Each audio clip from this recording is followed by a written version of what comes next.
covered there.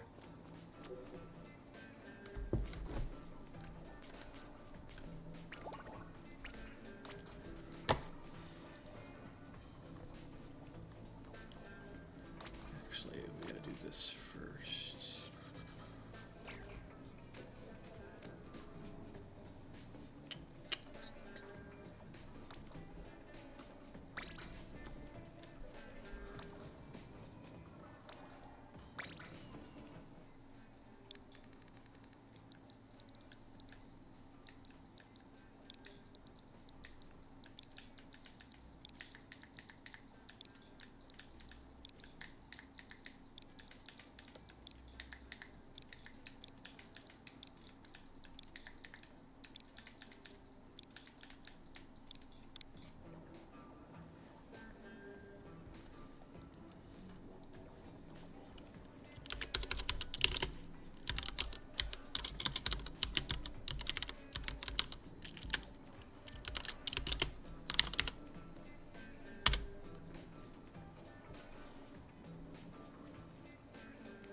All right.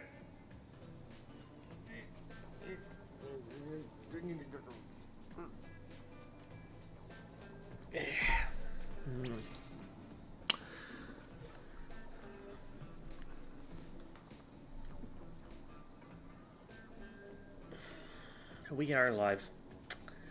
Hello, Devi, and hello, SML Shorts, and hello, Chaluna. I saw you in a match yesterday I was VOD reviewing. You were there. You're doing bloblobber things. And hello, Brandon. Hello, Idiot Woomy. Hello, Lego Master Ninja. Hello, Buster. Hello, Kitty. Hello, Chris Croc. Hello, Ray's Stuff.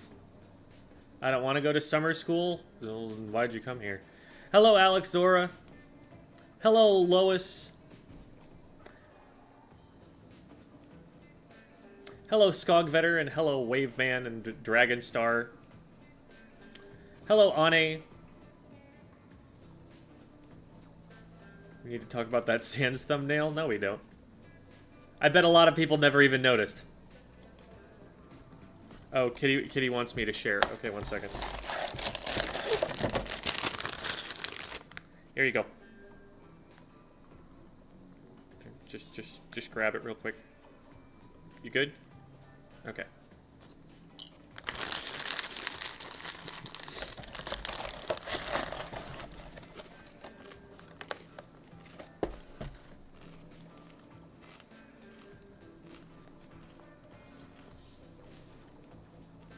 Hello, Diamond Star, and hello, Grant.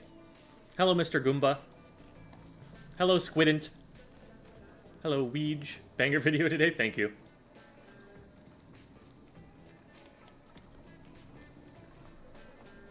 All I needed to do was steal someone else's song and put it in the credits, and now everyone has a very fond memory of it that made it all the way through. And hello, Eggsaroni. And hello, I Drank Some Tea. Hello, Jamie. Hello, Generic Mushrooms. Hello, Bluekin. Did 105 on the highway today? That's not a good idea. Well, okay, maybe we're talking kilometers. I don't know where you're from. Also, maybe we're on the Autobahn. There are some exceptions, but most of the time that's not a good idea.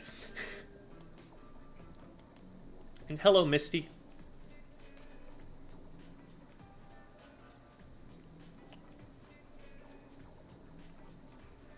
Hello, Artem Fluid.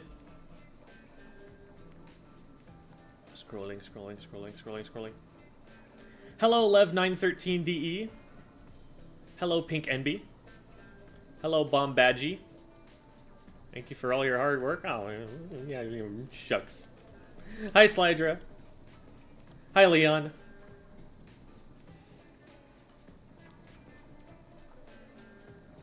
Hello, Aranissimo.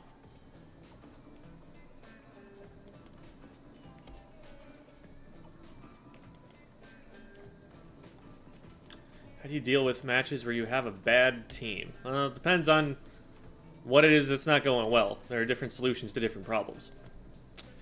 Hello, Z-Tech. It's my birthday today. I am now officially old. Woo! Congratulations on oldness. Hello, Dizzy Lays. Hello, Chillfen. Yay, Chillfen moment. Hello, Squibinator. Hello, George 3. I don't think I've ever even gotten an explanation of why you're George 3. Because it's like there's a space between the name, too. It's not like, you know, most of the time you get a username, you just, like, tack a bunch of numbers on the end, but they're connected there, so it's just like, oh, yeah, the name is what's important. The numbers are just whatever. But, like, here, there's a space, so it feels like the 3 is important. You're, like, the third George, specifically. I don't think we've ever learned the lore there. Hello, Mayonnaise and A's. Hello, Cuddly Bug. I just realized that Guster is running around in circles behind me. Hello, Apollo 939. Hello, Corn. Hello, Good Sir Bear. Hello, Eli.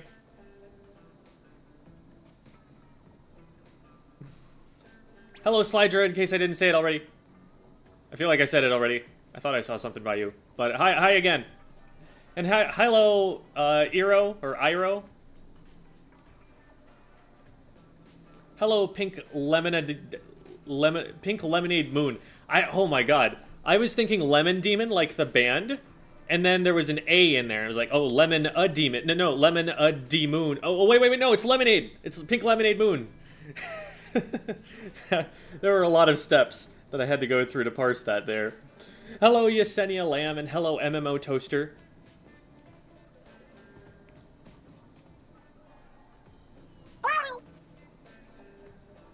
I am the third George. Okay, well, there we go. It's been explained. Hello, Crafty Mint Gaming, or Crafty Mint 6 Gaming. And hello, Cuddle Buggy. Wait, we had a Cuddly Bug, and now we have Cuddle Buggy? What was it, like Cuddly Bug on YouTube and Cuddle Buggy on Twitch? Or are they just two different people? Holy crap, they're just two different people on YouTube. That's insane. I guess my audience just has a type. Hello, Criley. Hello, Grimy Grim.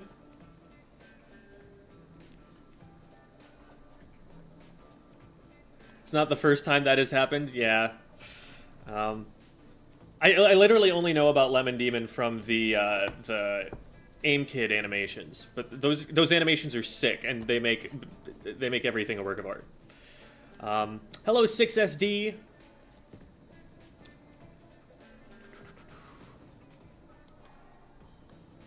Oh, that is you. You've got okay. So we've got because Cuddle Buggy's on Twitch and the other one was on YouTube. Okay. We got them straight. They're not two separate people. They're okay. And hello, Isa. Me and my monkey. You've got a monkey? That's kind of hype. I've heard they don't make very good pets though. It's like I'm basically going to be full disclosure, I learned everything I'm about to say from Maya Higa, so blame her if I get something wrong, instead of me for saying it wrong. But what I've heard is that monkeys, they're a lot like birds in that their niche in the ecosystem is to eat a whole bunch of, like, fruit and then just poop the seeds everywhere so that they, like, repopulate the forest with trees. So, like, considering, you know, what that all entails, feels like not the greatest house pet to keep.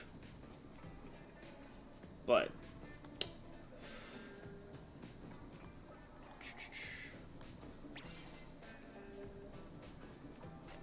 alrighty. Nice. Poop facts. Welcome to Squid School, where we learn about all manner of things. Alrighty. I just realized I'm not in the Discord call yet, so I'm gonna hop in there and we'll get started with some Moomy gaming. Nobody's in the Discord at the moment. I should probably DM some folks about that.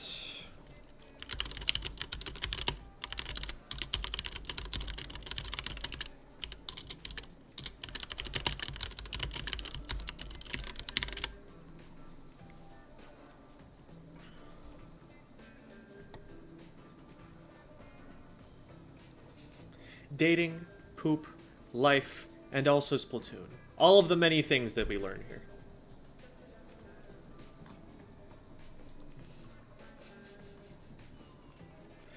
Alrighty.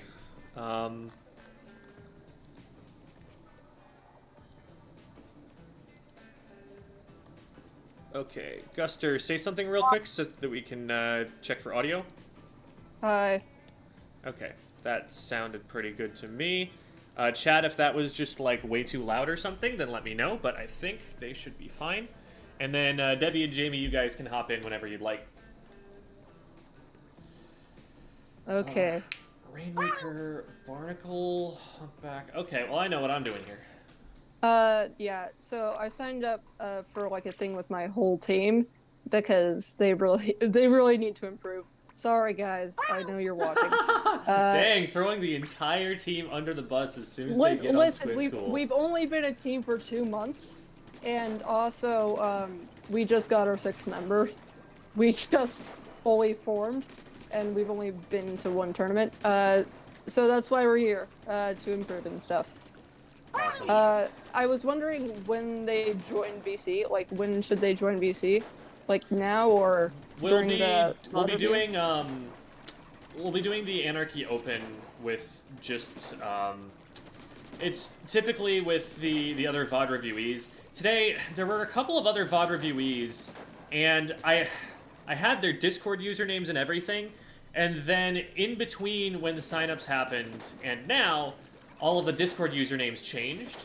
So I have been trying to get in touch with the other ones, but all of their names are different now, and it's really difficult for me to track them down. So if there is someone who did sign up and just hasn't managed to like get in contact with me, DM me on Discord, please, and we'll make sure that that happens. There were a couple of others. You guys should know who you are, because we talked about the date.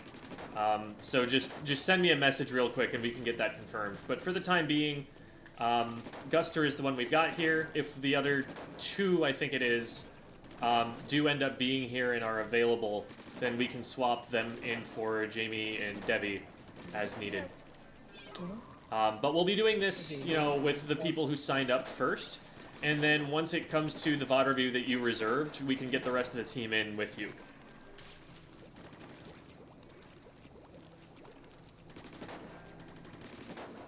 Okay.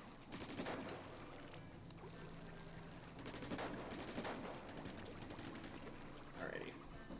So. Double Tacticooler isn't exactly ideal, but I don't care. I want to run NZAP, so it's all good. Yeah. I think we're fine. Yeah. Try Nouveau.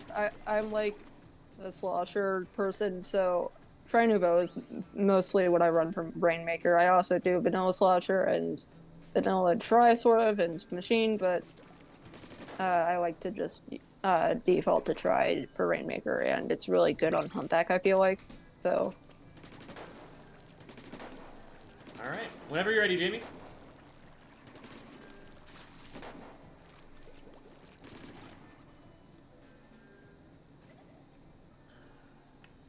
Don't really mind the new update too much, at least display names are still the same if you want. Yeah, it's like... I don't mind that they're changing it per se. What I mind is that in the change, it became difficult to track who a player used to be. So like... Sorry, Evan was going off. No worries. I almost like, wish... Are you gambling too much? No, Evan was going off. I almost wish that in the transition, they like... kept what your name used to be for a while, or something like that, just so that you could kind of look back and figure out Frame drops. who the person used to be. Mm-hmm. I figured out that if frames start dropping, then you're about to join a room. Oh, that's a coordinated team. Yeah. Well, so are we. I don't know what it stands for, though. Retweet. Rising Tide. I feel like that would be most likely the name of it. Ruthless Ticklers.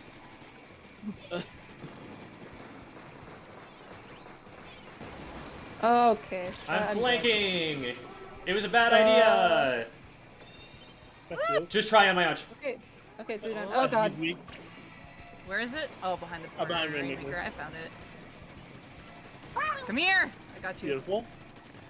Oop, Oh, I there's a thought you. blaster over there. I'm gonna actually do my job and get a cooler out.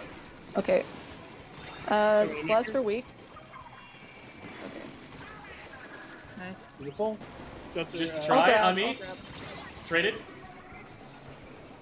Umbrella jumped into Oh, right. umbrella on the Umbrella rain. pushing rain. Nice. We got it, we got Okay, it, we got okay, it. okay. Flash I'm dead, down I'm dead. now. Okay, Chris. Way down, back on their okay. plat.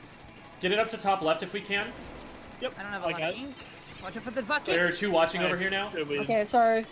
No worries. Backing out. I'm getting zooped. Okay, I got cooler. I'm popping it. Okay, I'd wait for the pop until we're all here. There we go. Yeah. Top Okay, left is then one here on we the go. rail. I hit it twice. Okay, I got bro. I'm dead. I'm One dead. on the right side, clash. Yeah. Okay, nice job. I got bucket. Beautiful. I got clash. Just wanted to get it moved It's gonna a be little. two top left. I'll have. I'm happy. Okay. Go, Jen. There we go. Juice power.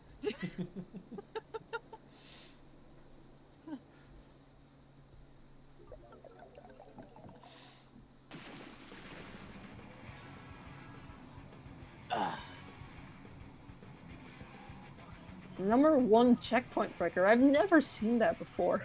Yo, fist bump, Jerry. Hey. Yes. Yeah.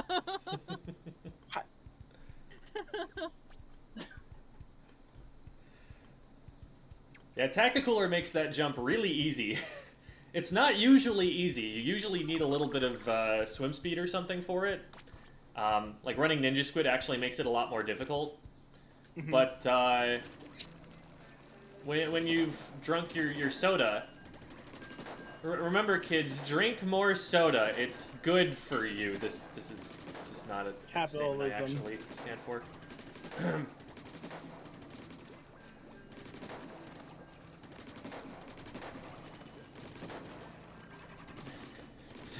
Drink more soda in Splatoon. It's like I'm going to commit crimes in Minecraft. In space. Good thing I have a 2-liter of soda next to me. No, Kitty, bad.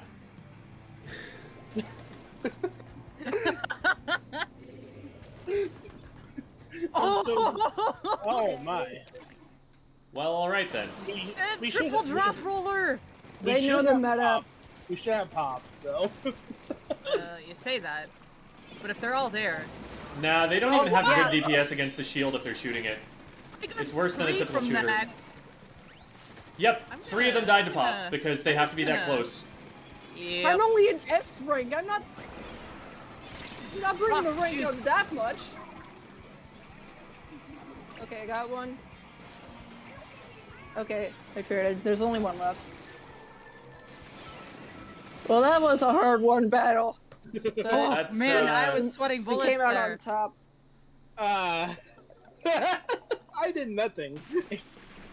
Except I play apparently Rainmaker. got all of the things for the Rainmaker pop. What flavor would Squid School G Fuel be? It wouldn't. Very, very. I would not. Jem, do you like dried fruit? Yes, dried fruit is awesome. Trader Joe's has these dried mango slices that are amazing.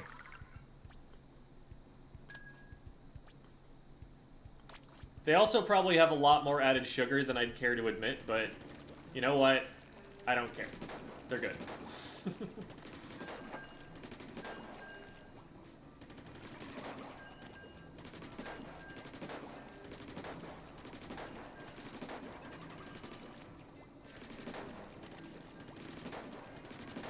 Mango G Fuel flavor confirmed. Hold on now. You're putting words in my mouth.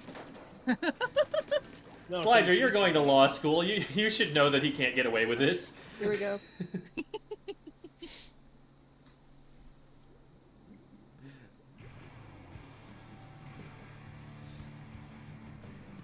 It's all just barnacle. I don't mind. I could use more time on Barnacle. I enjoy Barnacle. Yeah.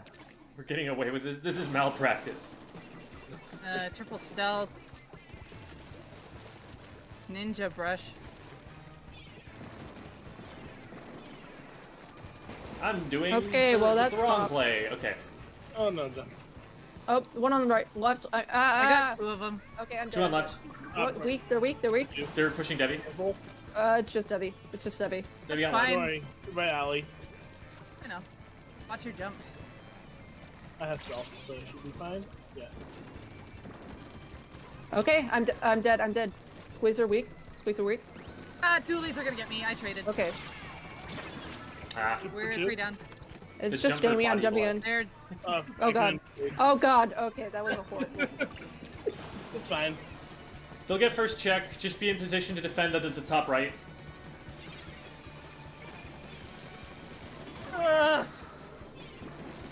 Get the pop. Grabbing soda. Nice. My team calls it juice. Yep. That's why I said that earlier. It's common for a lot of teams, actually. It's a really good Oh. one-syllable call-out. Okay, squeezer on left. They're sharking. Jump in front. Okay, I almost have cooler. I've got cooler. Nice. That's you. 3 down. Where's this? Oh, Squeezer's back left here. Okay, I'll just grab rain. I'm dead. I'm dead. Yeah, Tetra's up here in middle. Come here. There I Down. go. I'll grab. Just squeeze her in front, on the goal.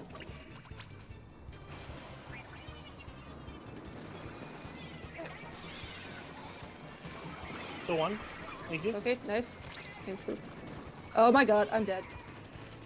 Octo. Got one. Nice job. Beautiful. Go, Dizzy, go. You got that. Oh my god. Why couldn't I aim at that thing? Okay. Happens. Don't worry. I'm gonna jump in. Okay, It's gonna be there's- seen, yeah, but I'm rolling someone- backwards. Outside. Brush flanking. Oh, Okay, I got Octo. 2 here. Got two. That's 3 down. Okay, I'm throwing cooler. Stuck. Okay. Okay. I got it. I went with you. I was your shield. Yeah. The Tetris is walking in place. Answer the question. Answer the G Fuel flavor question and we won't have any issues. Control your own narrative. Okay, look. Look. This is like one of those scenes in the movies where, like, the villain is like, who will you choose?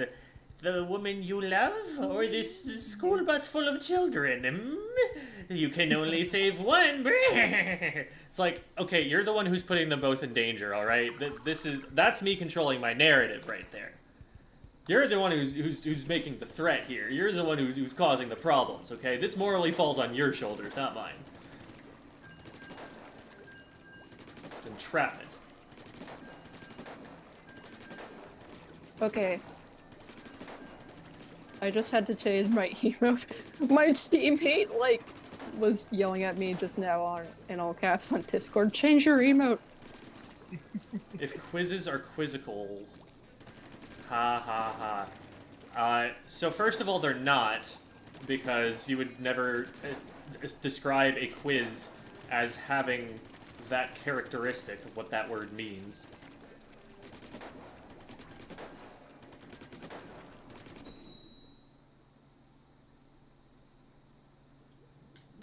Clowncore tier list when? Like, of songs?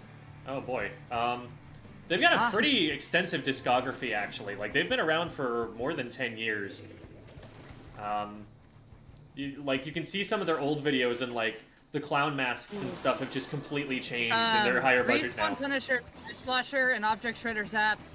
Yeah, they got double core. Oh, oh my well, god. I got what? 2 of them with Pop. Okay, I there's got one on 3 the of right. them. I have. I'm going after them. I got Go him. right, go right, go right, go right. Sorry. Was already going left. It's okay. I'll try and do something about it here. I actually don't think I've ever played this. Okay, before. I'm just trying to get people. Okay. On me, on me, on me. I got cooler. Oh, I got him. I'm You're good. dead. I'm dead. Oh well. Ends up.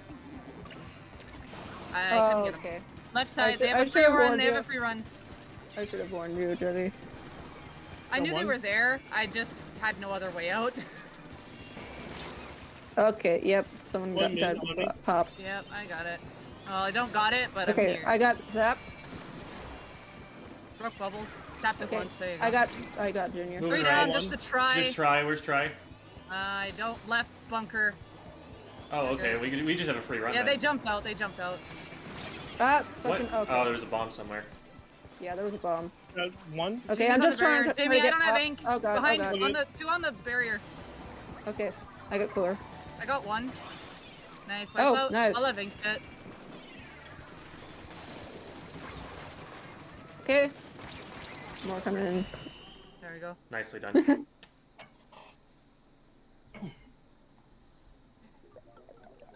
Beautiful. Yeah, I figured we'd have a better lock with the right. That's why I called you to go right, Gem. Because I had inkjet, and I'm just like, I mean, I can help, but they're respawning, and the armor, I can't one shot them.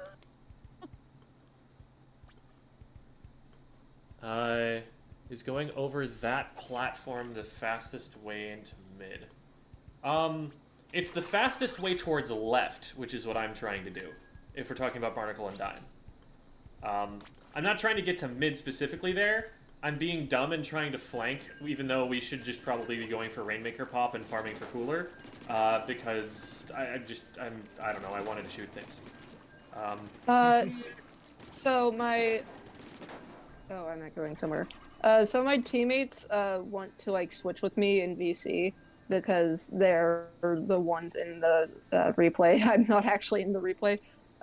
Is it okay if I like switch with them after this game? Sure, yeah, you can hop out. Okay, frame drops.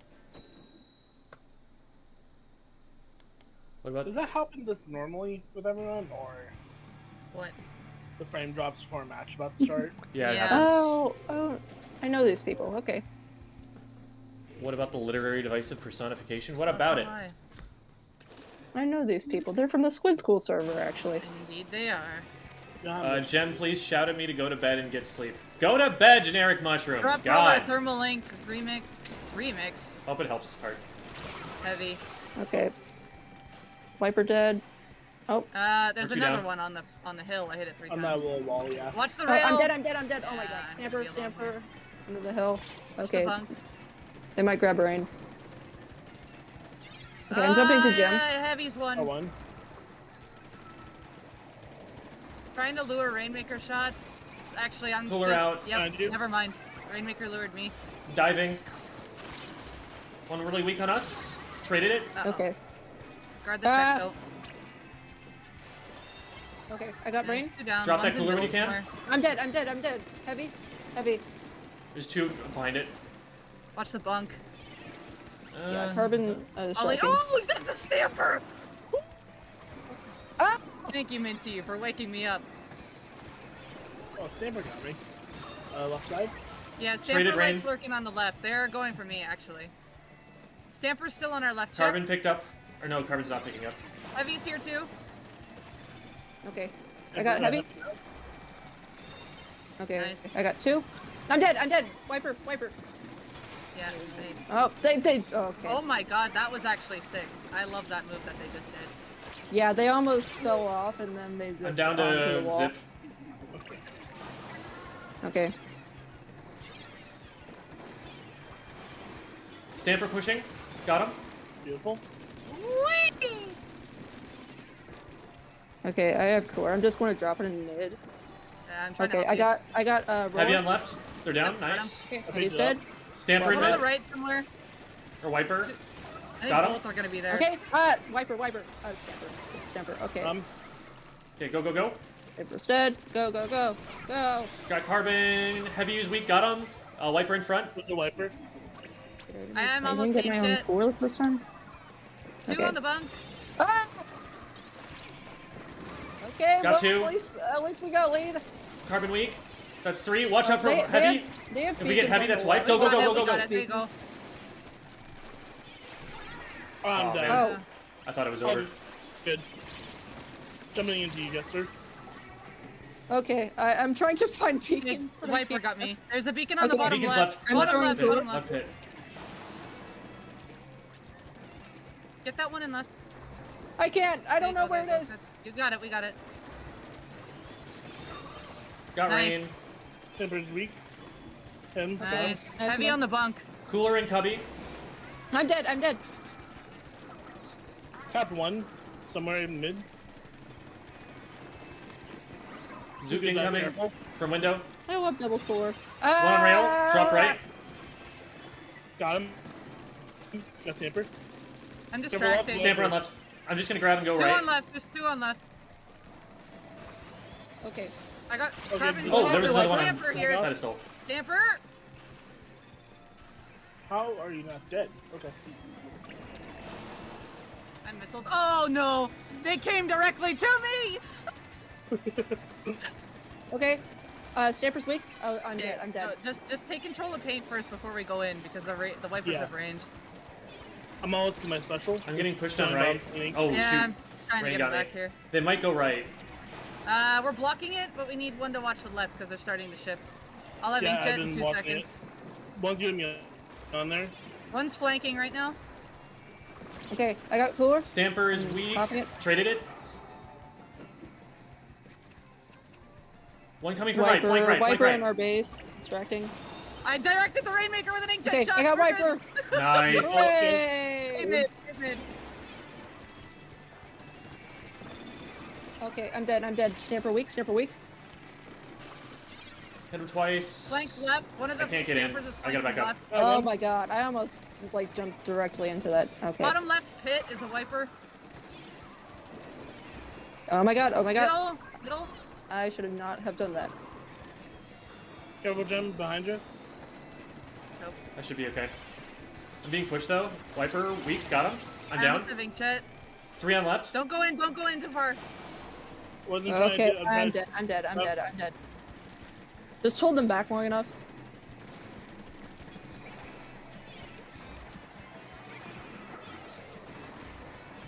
Thank you. Stamper on me. Hit him twice. I'm down. Oh no. Okay, I got wiper. Stampers on me now, You're zipping. moving forward, Jester. There's 3 here! Oh god! Oh god! Ah crap! Go for behind, you got They it! only had 5 Okay.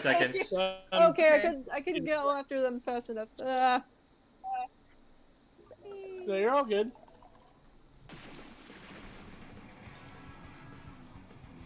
Something I Gem. will say, Gester, try to throw your coolers closer to you. Okay. That's something I noticed, like, after when playing. Yeah. Like, it's not bad, Okay. it's just, you know. That way, instead Yeah. of having to back up to get it, we just get it where it's at. My captain where wants we're to at. go in. Alright. Cure. So, should I Yeah, leave? we'll be able to drag him up. Just have him get into waiting room like you did. Okay. Oh, and we're getting raided by Grisco VP. I need to. I'm gonna answer a question here. Pickle that drums. You said something about benefiting heavy deco and special power up. It is definitely one of the options. A lot of people run a main of it. I will speak from experience. It does help because I'm looking to put a main of it on it myself. So, because then you can just go back in and then once you get the timing down, just go back into a position that helps you better as a heavy splatling. So, usually special power up is pretty common on lots of things with Kraken. So 96 runs it. I can see the benefit of using it on heavy deco, so it's pretty solid. I'm And gonna scrub Apollo. here real Oh, quick. sorry. Apollo says, "Gem, say something nice about the Zinc Mini Splatling. It's probably the best big bubbler weapon. I'll give it that." Jules says, "Squid School, how goes it, everyone? Goes well for me. Hope it goes well for you as well, Jules." Rainmaker on Humpback in general doesn't sound that great. It's a little bit of a... There's a big choke point there, but it's actually pretty competitively viable. Like, it was really popular in Splatoon 2.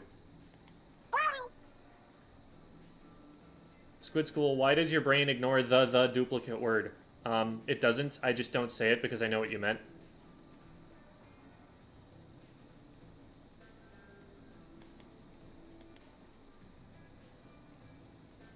I don't think you need a peer of special power up, but a main is usually what's run. So just either 3 subs or just a main. Right, I'm gonna go to bed. Good job, Generic Mushrooms. We're all proud of you. If you're hearing this, though, we're not proud of you.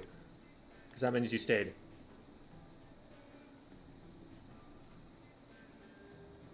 So what do we call the vanilla heavy now? Vevi? We just call it the heavy. Because the other one is the Devi.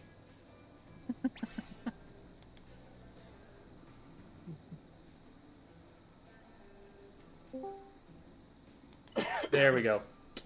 Cure, I'm gonna really quickly mess with the audio. Okay. Say something real quick. Or not. They're muted. Okay, never mind. So the volume adjustment was unnecessary. But, Cure, did your teammate send you the information for how to join? If not, I will send it to you. I have to go. I can't play. I'll get one of my teammates to play. Okay. We We'll play a game in the meantime while they get themselves sorted out. Okay.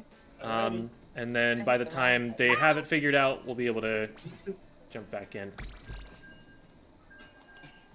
Oh, I want to ask you, Debbie, is it worth it running Object Shred on ballpoints for the inkjet? Or no? For Rainmaker, it's pretty worth it, but I find majority are actually running Drop Roller, so... Okay. A lot of them that I find in tournaments, I've been looking to see what they use. There's been a couple stealth jumps. I've seen Object Shredder, but out of majority, it's been Drop Roller. Okay. Because I was running Object Shredder before myself, but now I'm trying out Object Shredder. Or not Object Shredder, Drop Roller. Alrighty. I will keep that in mind.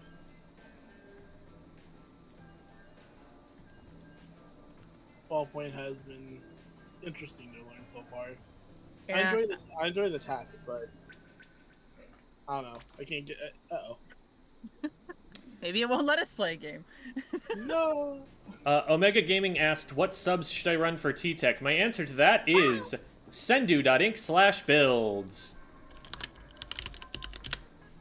Go, type in !builds for all your sendu.inc/builds needs. I didn't remember what the command was. Now I know.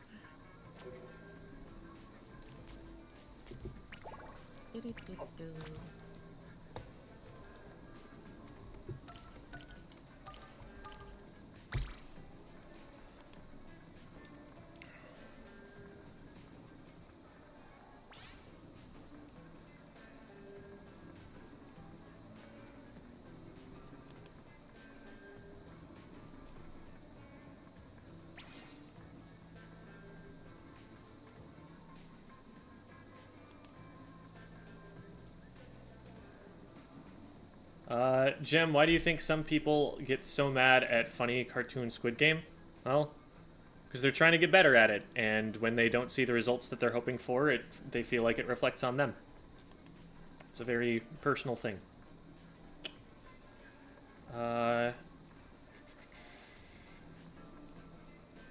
Became Dragon Dragonman. There we are. Hello? Hello! Hi! Welcome to video games with squids, or something. Yeah! What's happening? Oh my gosh. I am going to send you the information for the pool and for the password. Alrighty. Fight it out, go get it. There's all that. Let me know once you're in, and if you can't see it, I will send out a notification to invite you. Alrighty, let me get into the pool. Jem, do you have any odd rituals when splooning? For example, I can't stop playing on a loss because I don't want to see people who beat me standing outside the lobby. Oh, no, oof, that could get bad, because if you're, like, tilting, if you're on a bad streak, then that might just mean that you play a lot more games that you continue to lose. Being able to stop after a loss is an important skill.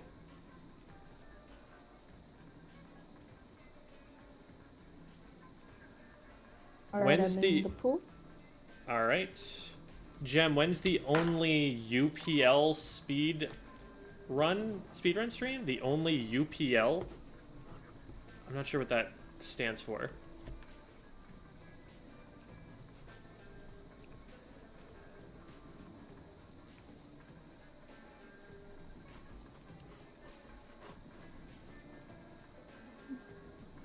And hi, Sunny. Guess we'll Yeah, never who get is the not Wombo showing Combo up yet? VOD review. Wombo Combo VOD review. That is a thing I could do. I could break down that whole play for you. I would probably have to mute it, though, because what's getting yelled is not particularly appropriate. I meant only up. Only up speedrun? What does that mean? Am I just, like, holding forward on the left stick at all times? Hello. Oh, is that a new game? Oh, okay. Oh, I typed the pool wrong. I just realized that. Gotcha. See, the real thing about the Wombo combo is not the gameplay, although it was a pretty sick combo for the time. But what's really exciting about the Wombo combo is the commentary. It's the lowest quality commentary you will ever hear, and yet somehow it is also the best. Alright, now I should be in the right pool. Gotcha. Oh yeah. So only up is is a new like rage game platformer sort of thing. It's like Yeah. the sort of thing Ludwig would play. Mhm. I've been watching Moist Critical do speedruns of that game. It's honestly a pretty chill game just to watch. If the, Okay, so if we- the people know what they're doing. So we do what a Wombo combo review? Tell you what, if we end up in a situation where we only have one VOD review today, the second VOD review gets to be the Wombo combo.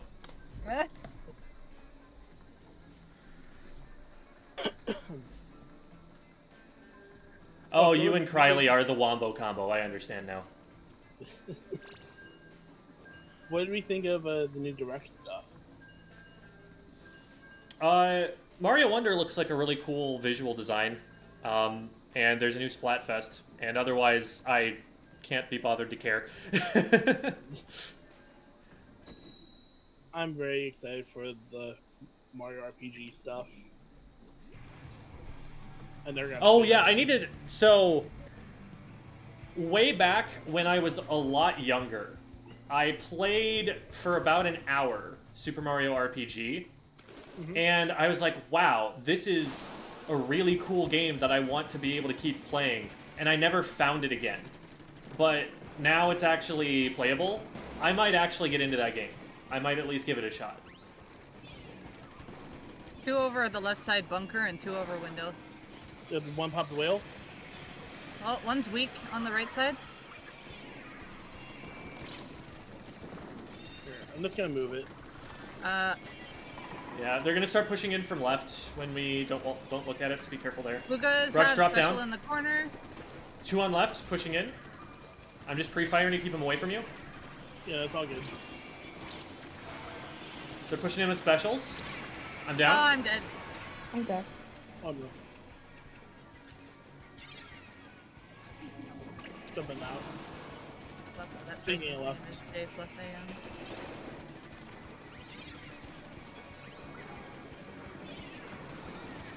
Oh, what? Nice. Almost have inkjet. Ah, I got lasered.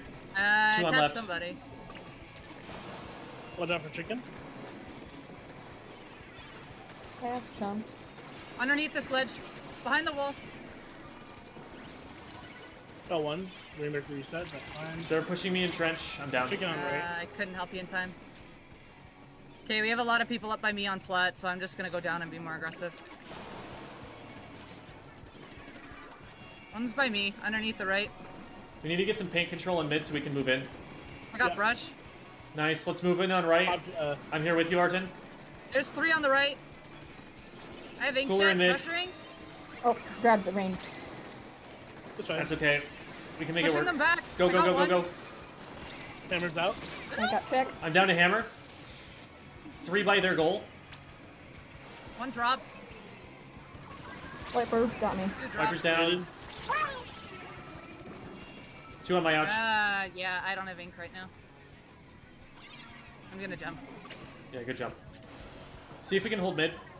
Oh, Okay, I one. got one. Blue Keep is on painting right the pit. right. Keep painting the right. I almost have inkjet. Inkjet active. Gonna launch. Going for lead. In Got the one. corner. Ooh, 2 back by the goal. 1 Oh, down one. on the left for some reason. All right, Good job, got the Jim. 5. Good you, Debbie. I see that. I'm gonna die, but I'm taking one with me. Left side, 1 pushing already. See if we can keep control of mid. Jamie, you're the only one. Yep. I'm just trying to keep it up. That's it. Cooler on window. Jamie, I'm here as well. Rush is below me, right? 2 right. Oh, That's you. Gluga got me, You but good? I hit it twice. Got Being Bob. laser. Good at this point. Traded. Nice Wiper trade. got me. We're wiped. 2 on left, 2 on left. Just me. That's Watch fine, for the just you, hammer. Debbie. Yeah. We just have to stop him from getting to 5. Don't rush it. I'm not rushing it, but there's a lot of firepower on me. Like the chumps, like the Got chumps. brush. I'm dropping in behind You them. can push this. Okay, they're Got actually in 3. mid, so I'm backing up. Luga's in Nice. mid. Got him. 2 down. Beautiful. Tank control of 1 mid, jumped they into jumped in. pop it. Nice. Watch the bunk. Keep an eye on right, though. Right side corner, wiper. Okay, they're gonna be Yeah, like wiper far on me. left. Gem behind us on the right here. They're not Oh, okay, far that's what they underneath went. this hill somewhere. There, they backed up. They Got backed up him. to right. Yeah, nice. I have inkjet. 1 is left side dropping. I hit Luga's somebody still twice. left. Viper on me. Got him. Yeah, I'm gonna inkjet over the bunk here if someone wants to All right, grab yeah, me. let's move it in. This right. Alright, Watch the shuffle, rail. the push. This right corner. Yeah, there's 1 coming from mid. I'm stopping Got it. 1. Or dying. No, I'm stopping it. I'm good. It's just the zap. Nice. Stab dead. Ah, dang. It's gonna get cooler if I have that in Oh, time. that's a Gluga. Watch out for wall.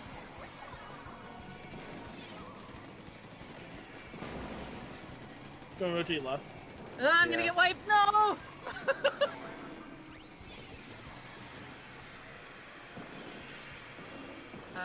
Yo, the flank. Uh-oh. Nope, they see me. I'm dead. They're taking That's rail. fine. Watch left. Yeah. Traded. Last 10. I'm gonna get wipered. No, I'm okay. You're fine. Don't worry. Right flank. Got 1. We have main advantage. Okay, there is a wiper behind me. let's If someone can keep an eye on that while I inkjet. I'm down in front. Brush pushing up. Oh, we Okay, got nice. it with Got main maker. something, and I was Alrighty. I was like, okay, I'm gonna inkjet if someone turns around, and someone did, so I went for inkjet. Good job.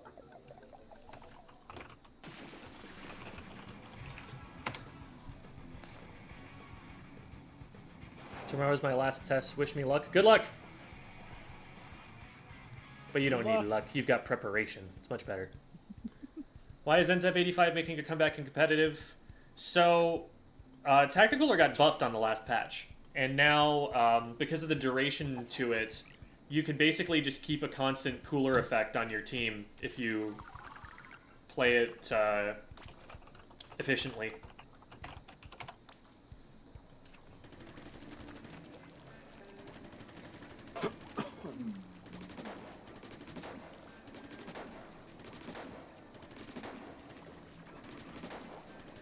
Jem, has your team decided what team for the Splatfest they'll be picking? Actually, no. I forget to check that and actually talk about it with the silly comp folks, but We didn't talk about it. I asked about it. I think. I can't. yeah, I remember that the if I conversation responded. started, Let but I me don't look. remember what we ended up deciding or anything. Jem said strawberry or vanilla. I said strawberry. I said Because I strawberry for matched- sure, and then I have my ult to pick if we don't, and then X-ray is the only one who hasn't responded yet. Okay, so X-Ray's outnumbered and is mandated by law to choose strawberry, is what I'm hearing here. And if not, well, I guess we find a fourth. Would Cooler have been picked up more on launch if maps were more? I I don't mean, Cooler was there at the start Cooler- until we realized the disadvantages. like. Cooler is best for the kind of hallway idea of maps where the only way forward is to just ram your head against the enemy team. You know what I mean?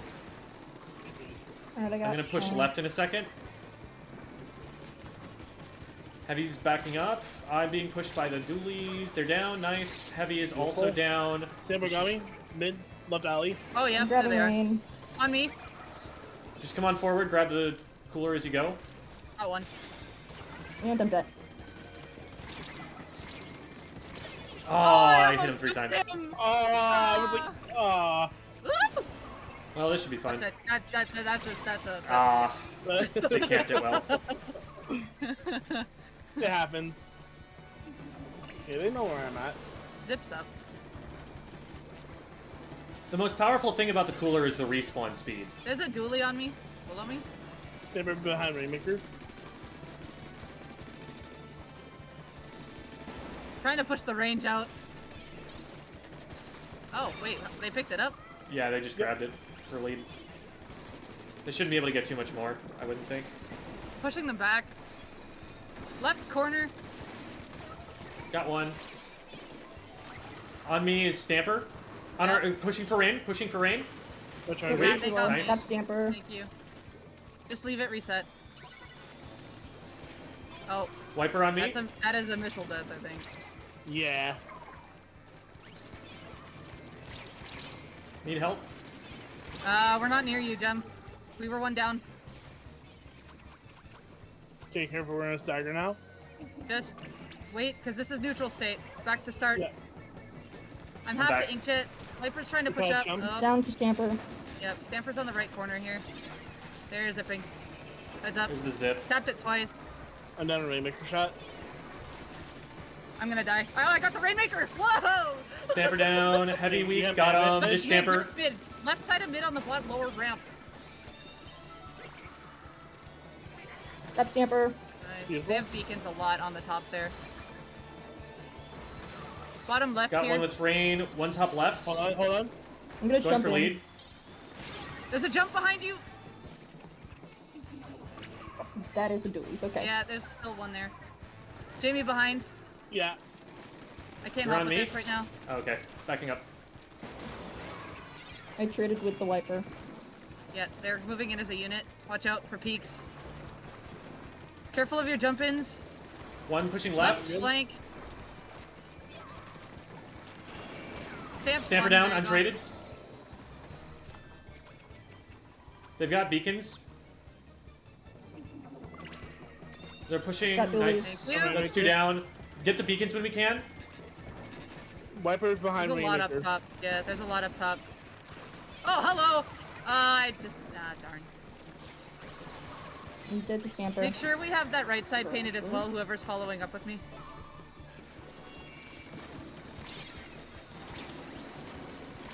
No way I win that. Holy moly. Still on my ouch too.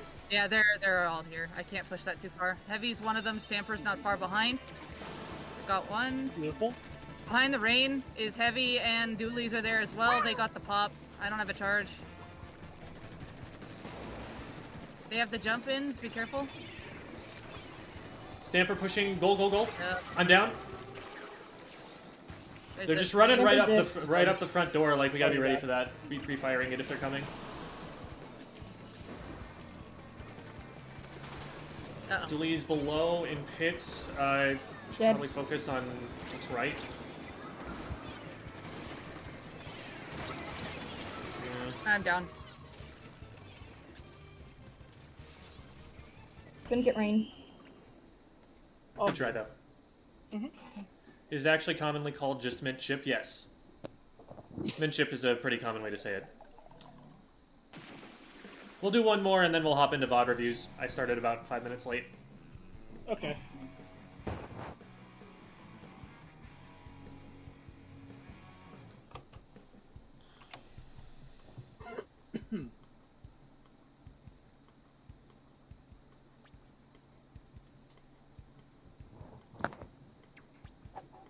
Hey Jem, have you read the Splatoon manga? No. I have not.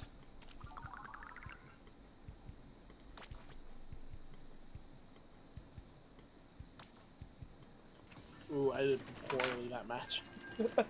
No worries. Yeah.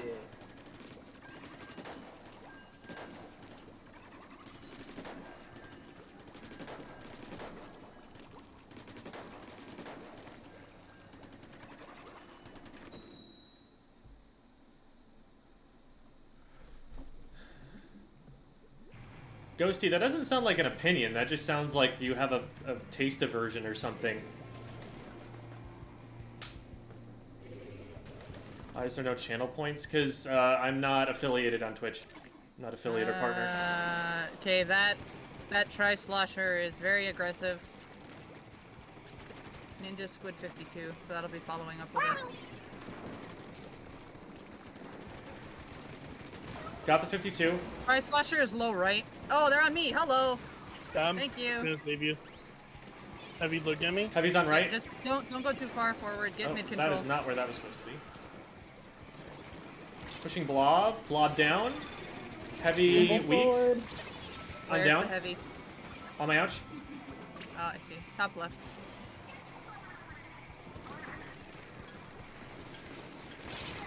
I shouldn't have peeked. Should have just let Jamie get him.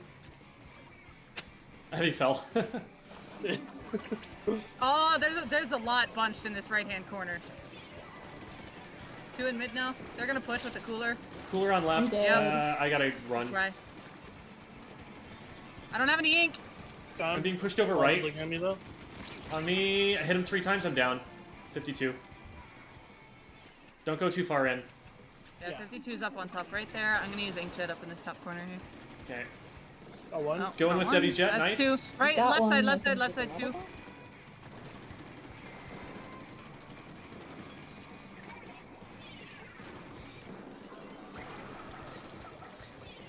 Okay, we gotta go in Grab. with this cooler now. Pushing in. Let's go. Go left. This way. Blob's on the snipe. Heavy's weak. Oh, it body blocked me. The Got one.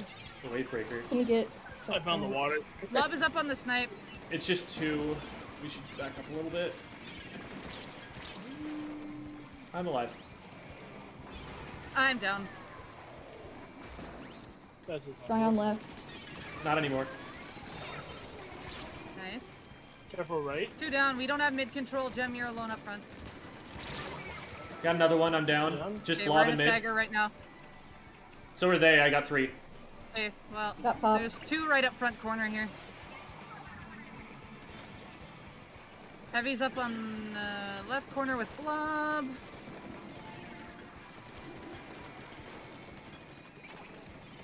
Got one. Coolers in mid. Move in with Heavy. I'm getting tried. Try down. I'm down. Okay. We're gonna get pop, I think. Nah.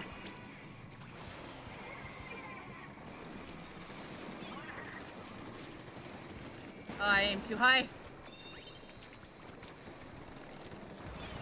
Go Rainmaker. Someone's on their snipe. Got one. Snipe One is behind down. the- That's 2 down. Pushing Nope, there's one more 52. on snipe. 52 pit. Oh, my They're bad. taking a left. Try dead. Got 52. Trying to pop it. Heavy and someone else in pit. Dunked it. Beautiful. Heavy is on the snake. Hey there, one down. Blob is special. They're up on Blob top is left. down. Take it to the... Okay. Another one in front.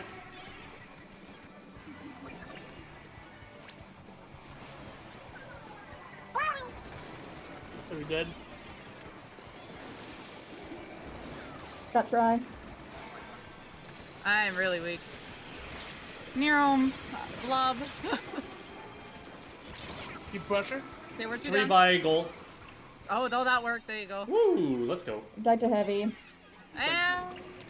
Have fun. That's okay. I have drop roller. Okay. Blob's watching this, though. Trying to keep it safe. Blob's around the corner here. There's one. And try. Got one. Thank you. Nice. Oh my god. Yeah! Great push, Jamie. That was a good follow-up, and I'm just... Okay, drop roller came in much use there. Because they had my jump basically just camped, so they went upwards when I landed, and I'm like, oh, okay, I can roll backwards, and I had paint, so I can get up. I'm actually very happy with that. Like, the second to last push. Hey, Yeah, there we go.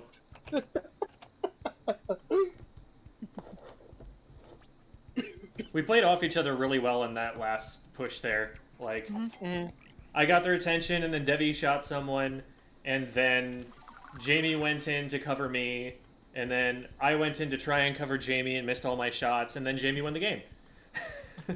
I shot the blob, I think. All right. I got a double with the Rainmaker pop. I saw that and I was just like, oh, this works.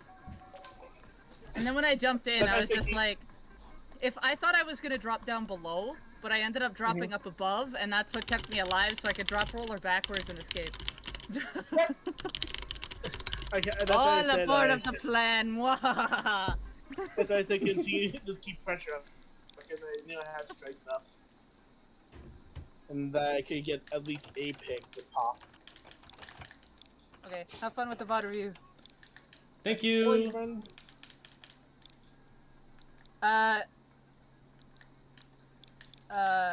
Jem, I'm gonna drag up the rest of the teammates Perfect. for this VOD review for you, so... Thank you. Although I don't know who's who. Is it all of them? Probably. It's a full team. Yep. They're 6. Okay. Hey Total. guys.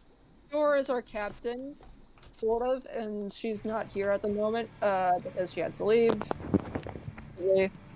But everyone, This is the rest, most of them, right? yeah, everyone here. Yeah. I just wanted to check. Yep, all 5 of us. Okay, I've done my job. Have fun! Thank you, Bye. Debbie. Bye.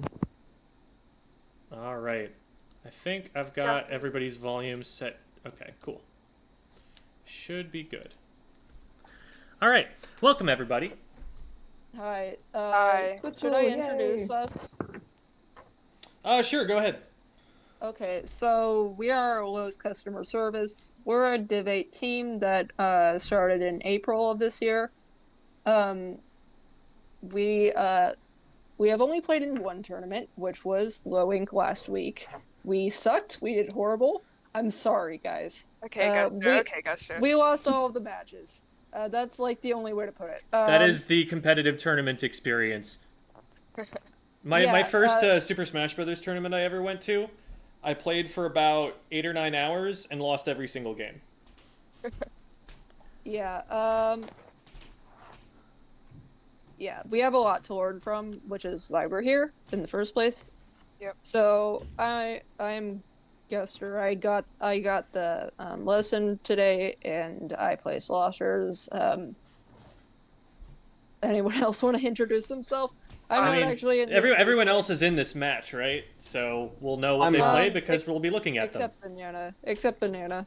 them. Okay. Oh wait, how do I? Um, Okay. So, welcome everybody.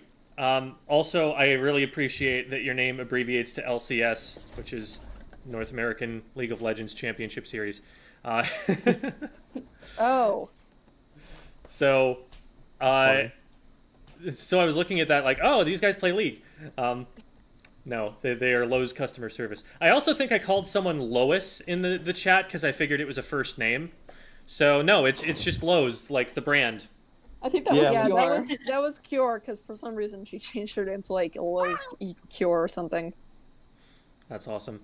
I remember there was a pickup team that I made for a midpoint draft cup once that was called Walmart Esports. Everyday low wages. It was great. I think that was the team that we ended up. I think that was the team that ended up getting us all suggested into midpoint because we made it far enough in the bracket. So, fond Yeah. memories. None of Okay. us actually work at Lowe's, but I work at Burger King, much to my dismay. Yeah, that'll do it to you. You understand the plight of the working people of the world now. Yes. So, alrighty. So looking at the team comp here, it makes a lot of sense to me. Double wiper is something that's been theorized about for some time, and we've got another raid coming in. It's from Astra. Welcome, Astra.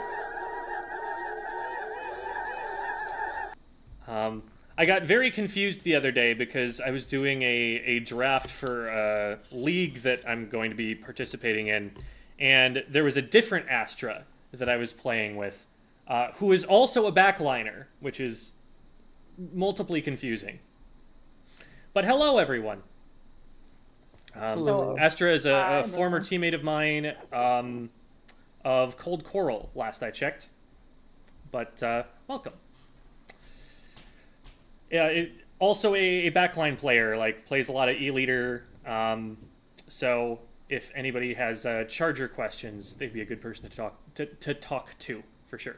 Oh, I dropped backline. Backlist. Okay, so Backlist plays chargers. So Astra's playing the splash or whatever now instead. Gotcha. Well, they'll still probably be able to answer your e-leader questions. Just maybe other stuff too. Great. Okay, so the comp makes some sense to me. Double wiper, one thing that you do have to be careful about with wipers is that they don't have great DPS against things that are not objects. That was a weird way to say against players. But the 52 and the Nautilus should kind of help you with that, because a single 52 shot gives you a lot more combo potential on something like one of the wipers. And you have some weapons that are really capable of just kind of running in with the missiles when they go off. Nautilus is a great choice for a team comp that's this aggressive, because it can act as an anchor when it needs to, but it can also just play a role in fights. And since everyone else on the team is constantly going to be picking fights, the Nautilus is always going to have stuff to shoot at. So I like a lot of the way that this comp is working. On the other team, we've got something relatively similar to a Last Resort comp in that it's a cooler comp based around enabling the S-Blast. They're running double bucket here, which is a bit different from what you'll see Last Resort doing. Also, we're getting raided. So I'm waiting for the guinea pigs to stop squealing with Ewok noises. Hello, SQ Flash, and welcome everybody who you have brought over to us. We were just getting started with a VOD review here for Team Lowe's Customer Service. Or was it Customer Support? Customer service. Customer service, okay. Got it. Lowe's customer service. So it's a double bucket comp, which makes sense for this particular map. Buckets are particularly strong on Mako because the key positions in mid are those stacks, and buckets control those stacks really well. So it makes a lot of sense. They've got a ton of AoE, so don't trust your ledges. They're going to be able to hit over them with the vast majority of their weapons. Even the splash can probably just chuck a burst bomb up in the air or something and still have control over it. Nothing is really line of sight here. So you've got to be really careful about how you think about cover. The way that you play ledges and blind corners is going to have to be different here because their weapons don't care about those things. And yeah, so two very aggressive team comps, should be a lot of fighting. And I think the way that we play the fights will be a pretty significant determining factor in how this all goes. Not seeing anything that's immediately out of the ordinary there. All right. So early on, we typically want to make a decision as a team. Are we going for pop, or are we going to let them get pop? I think that you definitely have a good argument for going for pop. You have two wipers, which have a lot of object damage, and you have a 52, which is going to be a good sustained source of fire, and you can just put a wall up in front of you in case you're worried about the explosion. So, meantime, they have a blaster and two buckets, which don't have the highest DPS by any means. So I think you guys can win it, but I'm noticing that the Nautilus is back pretty far to be able to go after the shield here. If you're going to go for it, everyone wants to beeline the shield. In solo queue, it's a crapshoot whether everyone actually goes for the pop or not. You really can't communicate that super well in the amount of time that you have before everyone's committed. So you kind of just have to be careful and go for it if you can. But here in a coordinated environment, that's a thing you can decide before the match ever starts. Just looking at the weapon comps, being like, oh, they've got a blaster, they've got XYZ, we go for pop here, we go for pop here. And in the seconds that you're dropping out from the respawn, you should all be doing either running towards the Rainmaker, which means taking the rail and hopping onto left stack. That's the optimal way to do it here. Or that we are spreading out, fanning out, and painting up for specials so that we have a significant amount of special charge to take this space back that we're going to lose by giving up the Rainmaker pop. So those are the two major plays that you want to make on the rollout and Rainmaker. And we're not fully committing to either one of those right now, so I'm not sure how well that's going to work out. Yeah, no, I kind of got stuck on the wall at that point. Gotcha. So. This is surprising. You end up getting the pop anyway, even though only 2 of you are actually doing any damage to it. That's unusual, although given that they have the weapons that they do, it's not the most surprising thing. Just, that's probably something you guys shouldn't have been able to win. So you kind of get to have your cake and eat it too. But I really want Artem to be much further forward right now. We're farming for missiles here, it looks like is what's happening. Yeah, But, I just remembered like mid rushing forward that I need to be farming for missiles. But what you want to really do is farm for the missiles from a position where if a fight breaks out, you can still be there to help it. Unless you're going to hard commit in the very beginning of the game to just going for the missiles. Because I think here you like start by rolling out towards the Rainmaker, but then you back up or something. Yeah, because I remembered that I needed to farm for missiles. Gotcha, okay. At this point, once you're already out here, backing up and spending all that time to go all the way backwards just to get the missiles, probably not worth it. You're here already, and so you might as well just be like, oh wait, I forgot I was going to farm for missiles. Well, let's go for pop now. Because a lot of what happens here, like, notice how you're backtracking onto onto turf you've already painted. There's like not that much new for you to paint over here, so it takes you a little bit longer, and you have to go even further back. And now look at the separation between you and your team. If the enemy team just rushes you right now, you're kind of in trouble, because the 3 of you are all really bunched up on the same spot, and Artem is out of position to be able to help you with it. So if they get the information and see what's going on here, they should totally just go for it.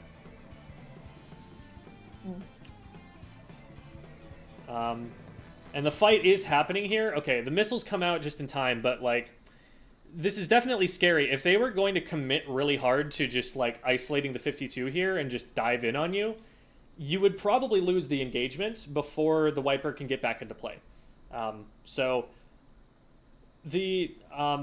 If you, like, make a mistake on the rollout or something, don't, like, go back on it and just go do what you were supposed to do and waste a bunch of time.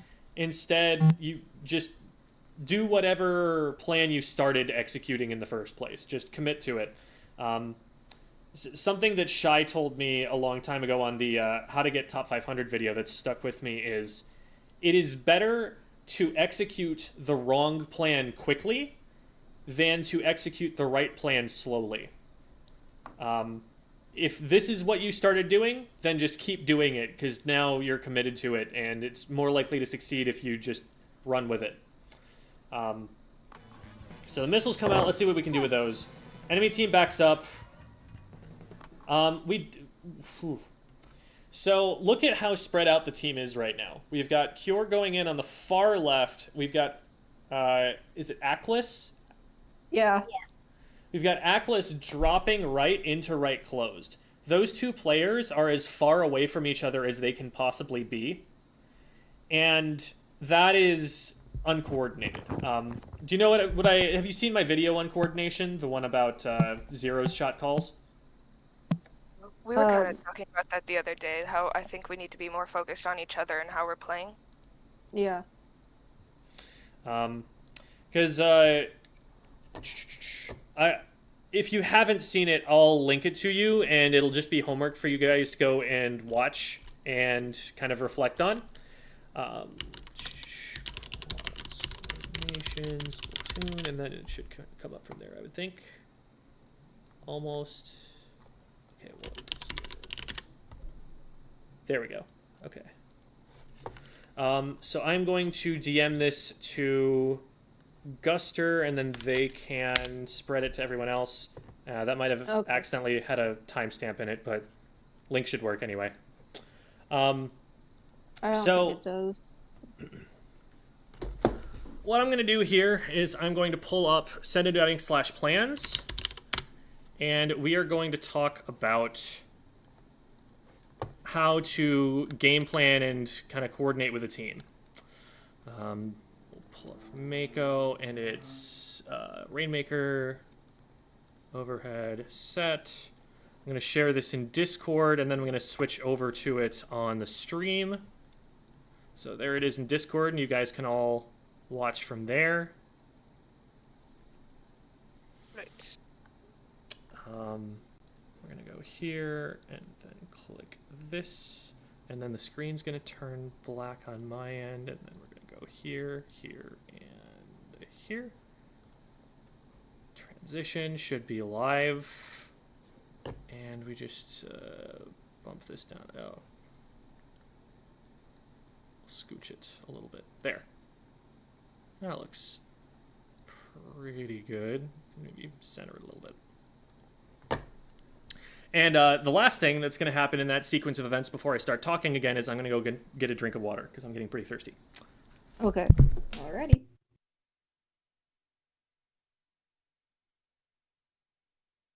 Wait, can you still? Maybe. Are we still on stream? What should we say? I don't even know if we're still on stream. I have the stream up and I but haven't what heard it looks it yet. like he muted us. I would if I were Alright. him too. Wait, he's back. Party's over. Okay, yeah, I was like, oh, are we on stream? What should we say? And I'm pretty sure we were deafened, so that was, yeah, party I'm crashed. plugging in my headphones, so. Alrighty. So we have we'll go through this a little bit more formally. I usually just like to draw X's because it takes a while to find the right weapons and everything, and scooting them around isn't the most intuitive thing, but okay. So priorities on this map. Typically, in order to gain control, you need to have control of this. Because this right here is a piece of high ground that has vision over pretty much everything that's going on in mid. And so if you want to be able to move through mid safely, you probably have to prevent the opponent from standing here and shooting at you. People from here can stop you from getting to this, which is your way across to get the first checkpoint over here. This is also the primary way that you're going to want to get to here. So you need to be able to control that if you're going to go anywhere that you want to go. You also need to make sure that you stop the enemy team from taking your side over here. And so typically the map is played around who's covering which of these stacks. And so you guys generally, are focusing on the stacks and getting control of them. But what's happening is that we're trying to do both at the same time. And so fight breaks out over here. And then we get, I believe it is, yes, it's the wiper all the way out over here chasing a fight that started on this side. But then on the right-hand side, we have the 52 who gets into a fight over here and ends up dropping down to finish this fight in this direction. The problem with this is that now this player is isolated, as in there's nobody really particularly close to be able to help them. The closest we've got right now is the Nautilus, who's standing here. And the Nautilus, has a good amount of range, but they can only hit about this far. So if the enemy team were to just send all 4 players at the wiper would go down almost certainly without getting anybody else. And nobody on your team is going to be in position to actually help them. At this point, the wiper deco has made it all the way over here. But so this is an isolated player, and that's a weakness of the team. Another thing that's happening is that the 52 is isolated. Normally, the wiper deco would be in position to be able to help them, but because they've dropped off of the right stack here, now the wiper has to either drop down here or get up onto the right stack over here, and that's not going to happen before that fight is concluded. And so the 52 is also isolated. Now, the Nautilus and the wiper deco kind of have to make a decision. Do I move up and help the wiper over here? Do I move up and help the 52 over here? Do we just stay in mid and let them fend for themselves, hope they come out on top and help each other? They really don't know what it is that... Oops, and that's another reason that I'm not a huge fan of actually pulling these out, because I accidentally erase them all the time. So no individual player has a really clear best option here. Like, there's nothing that we can definitively say is the team's plan, because we're all doing different things, and the way to make something more likely to succeed in this game is to put more players toward making it succeed, to devote more resources toward that engagement. What we want to happen instead, and this is something that needs to happen on comms, and I don't have the comms to be able to hear what was going on, so I can't really comment on it too much, but here is the problem that you guys have that your comms need to go from not solving to solving. We need to make sure that we're all taking the same fight at the same time. That's the overall goal. We can't be having a fight happening over here and a fight happening over here, because that creates these situations where one player or another on the team is weak. And what the opposing team should do here, and we'll just get the opposing team put out here for the heck of it, and I'm basing these on the positions where they actually are in game. I can't exactly see where... Is that the slosher? That's got to be the slosher, right? That's probably the slosher. I think we're fighting the slosher over here. Yes, it is the slosher. Can confirm. We've got this, and we've got... Where's our S-Blast? There it is. Okay. So S-Blast and Splash. Okay. So what the enemy team could do here is a couple of different things. They could rotate to support this fight, just zone out mid to keep you guys from being able to help, zone out this player from being able to help, and put as much of their firepower over on this fight as they can, so that they outnumber the 52, and the 52 isn't able to get any help. They take the 52 out cleanly.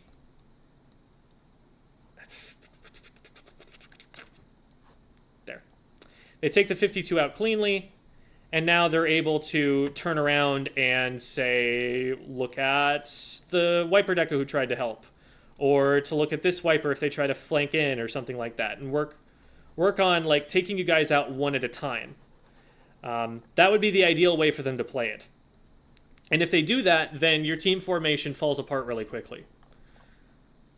So how do we fix this? Well, the first step is that we need to get in the habit on comms of calling out every single engagement that we ever take. Anytime we are firing shots that we intended to hit another player, or another player is firing shots that could hit us, our team needs to know about that. And the first one of those engagements that gets called is the fight that your team is taking.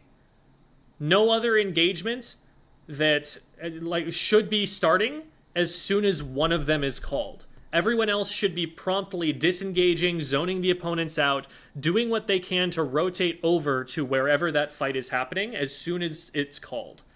Because if you have more people in that fight than they do, then you probably win that fight and gain an advantage, and then you can have more people in a fight against the next player and so on, and you can work your way through the whole team. If you split up, though, the most likely scenario, if you end up in two separate 1v1s, is that one of you wins one of them, and the other one loses theirs. And now we don't have any advantage at all. It's just neutral. We, exerted a bunch of resources and basically got nothing out of it. So we want to rotate everybody over to the fight that's going on, which means we need to call what fight's going on. And as individual players, and this is something that you can even work on in solo queue, you need to be working on playing close enough to your teammates that if they pick a target, you can also hit that same target. Now, that's not to say that you want to be right on top of each other. I talked earlier on briefly about how I don't like that we bunch up so much on the left stack once the Rainmaker is already popped. So we get to... I think it's like right here. So Rainmaker pops. We don't want to be all on top of each other like this. And to explain, I'm going to go back to standard inning/plans. So we've got player, player, player. If the opponents take one position here, and one here, Now, in order to protect ourselves, we have 3 different directions that we need to be looking. But each one of them can see all 3 of us by looking in just one direction. This is kind of a fundamental strategic advantage. This is something that, like, you talk about in military history. The ancient Romans understood this sort of thing. If you're being attacked from multiple directions at once, it's harder to defend yourself. You have fewer escape routes. You have less of an ability to maneuver around. You could get hit by something that you're not looking at. All of those are problems of this position. So we don't want to bunch up like this. We want our players to be spread out more so that we control more space. From another way to think about it is from here, you know, this player can see out about this far. This player can see out about this far. This player can see out about this far. You know, so our circle is only about this big. Whereas if we spread out more, have maybe like this sort of an arrangement, if someone pushes from here, they're still getting shot at by multiple people. But because we're a little bit more spread out, we've got something more like this going on. This is a lot more of the map that we control because we're spread out just a little bit than we would if we were bunched up. And now we're a lot more difficult to encircle. If they're going to encircle us, they need to send someone like back around here and someone out around here. Well, if they try to do that, then we can just say, oh, hey, this guy's alone, and everybody can just run this way and collapse on them before this player can ever get into play. Because we were so spread out and we created that distance, they now have to cross that distance if they're going to stop us from collapsing, and so we create an advantage for ourselves that way.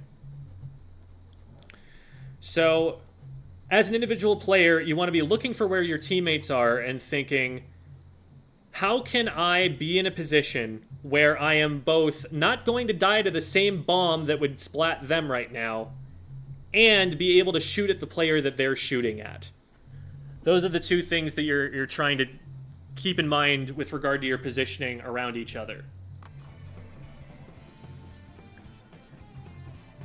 Okay.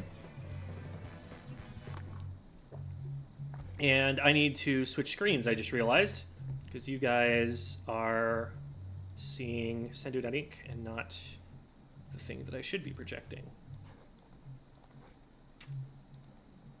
Oops, nope, not that. That. Okay, there. Now you should be able to see this in real time.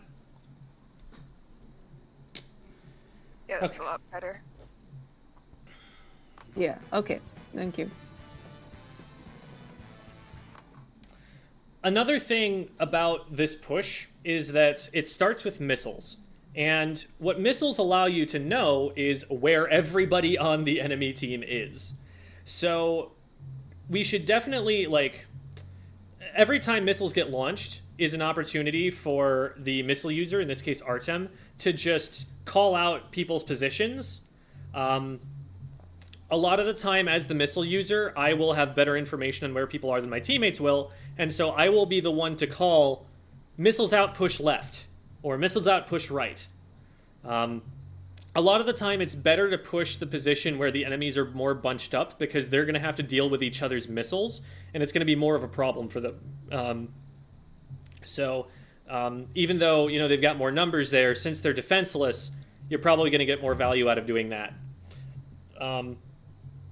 But here, we end up pushing in 2 different directions, like we talked about, so we're not really able to effectively follow up on the missiles. The deal with missiles is that it's another source of pressure, and pressure will also come from you having more teammates looking in that direction. The more angles you cut off, the fewer escape route options they have to get away from the missiles or from each other. Eventually, they run out of space and someone gets trapped, and that's what you're hoping for. But if we spread out too much, we're not able to really follow up on that as effectively. And so we don't end up getting anyone due to these missiles alone. So we end up just trading on the right-hand side. We have 2 people backed up into freezer, 1 flanking far left. It would be advantageous for The two in freezer to start pushing up, and for Cure to start pinching towards the right with them. Which we kind of do. I'm not sure if we want to pick up the Rainmaker just yet. Objective is something you generally want to play when you have an advantage, and right now it's 3v3. Once you pick up the Rainmaker, though, it's now more like a 2.5v3 because the Rainmaker is weaker than having a main weapon, literally any other main weapon, a sub-weapon, and a special on top of it all.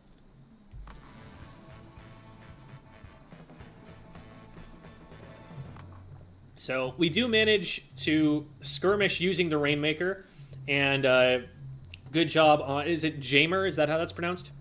Yep. Yes. And good job on Jamer taking out the Tri-Nouveau to save the Rainmaker there. Cure is getting isolated into another fight. And so this is another situation where we're taking two fights at the same time. And you can see here, the most likely outcome did happen here. We lost one player and got one player. So we're still even. If we all take the same fight, we all just beat up on that Tri-Nouveau and Cure doesn't get sucked into something else, now we have a numbers advantage. But because we took two different fights at the same time, we're still in a stalemate. So that's something where, again, we want to be playing closer to each other, especially once we're starting to push the Rainmaker. We need to make sure that we aren't letting people sneak through mid on us and like flank around it or something. And if we know that there's another fight going on the other side of the map, like especially if the Rainmaker calls out that they're getting flanked or something, what you need to do is, if somebody's trying to engage on another fight with you, you back up and disengage and avoid that fight as much as you possibly can. You skirmish. You play like a dually squelchers. You play to kite them. You play to get away from them. You play just to stay alive and keep their attention on you. Because if their attention stays on you, then their attention doesn't go over to that other fight. And as long as you stay alive, your team probably wins that other fight because they have a numbers advantage, and now you just have multiple players up on them, and you can bring another teammate in to, your engagement and help you win that. But if we get hard committed, if we get into a position where we can't back up and it's just them or you, now we're probably just going to go into this kind of one-for-one trading pattern and not be able to move forward at all.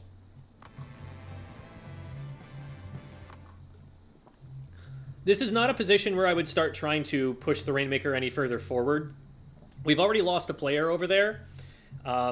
And there's no mid control. There's nothing really stopping anybody from getting in the way of the only way that we have towards the goal. And they will see us pushing forward towards that block. It's not like we can hide behind it because the Rainmaker is giving it all away. So from there, I would probably just try to keep it in the corner and fire a bunch of shots and wait for my teammates to be able to get in from a different angle and clear that out. Like, Aklis is almost there. And if you just wait and fire a couple of shots before you try to run it up there, Aklis can probably pinch anyone who's trying to get in your way, and maybe you have a better chance. But we go down before Aklis can do anything about it, and now they're just kind of alone. So they get one. They actually get two, which is better than you would expect them to given the circumstances. But that's still not enough because it's just a 1v3, and there's nothing that Aklis can do about it. So be patient as the Rainmaker carrier. Don't pick it up and don't push it until you actually have somewhere you can push it. Until you have an advantage on the field. Until the game state is such that you're actually going to get somewhere with it.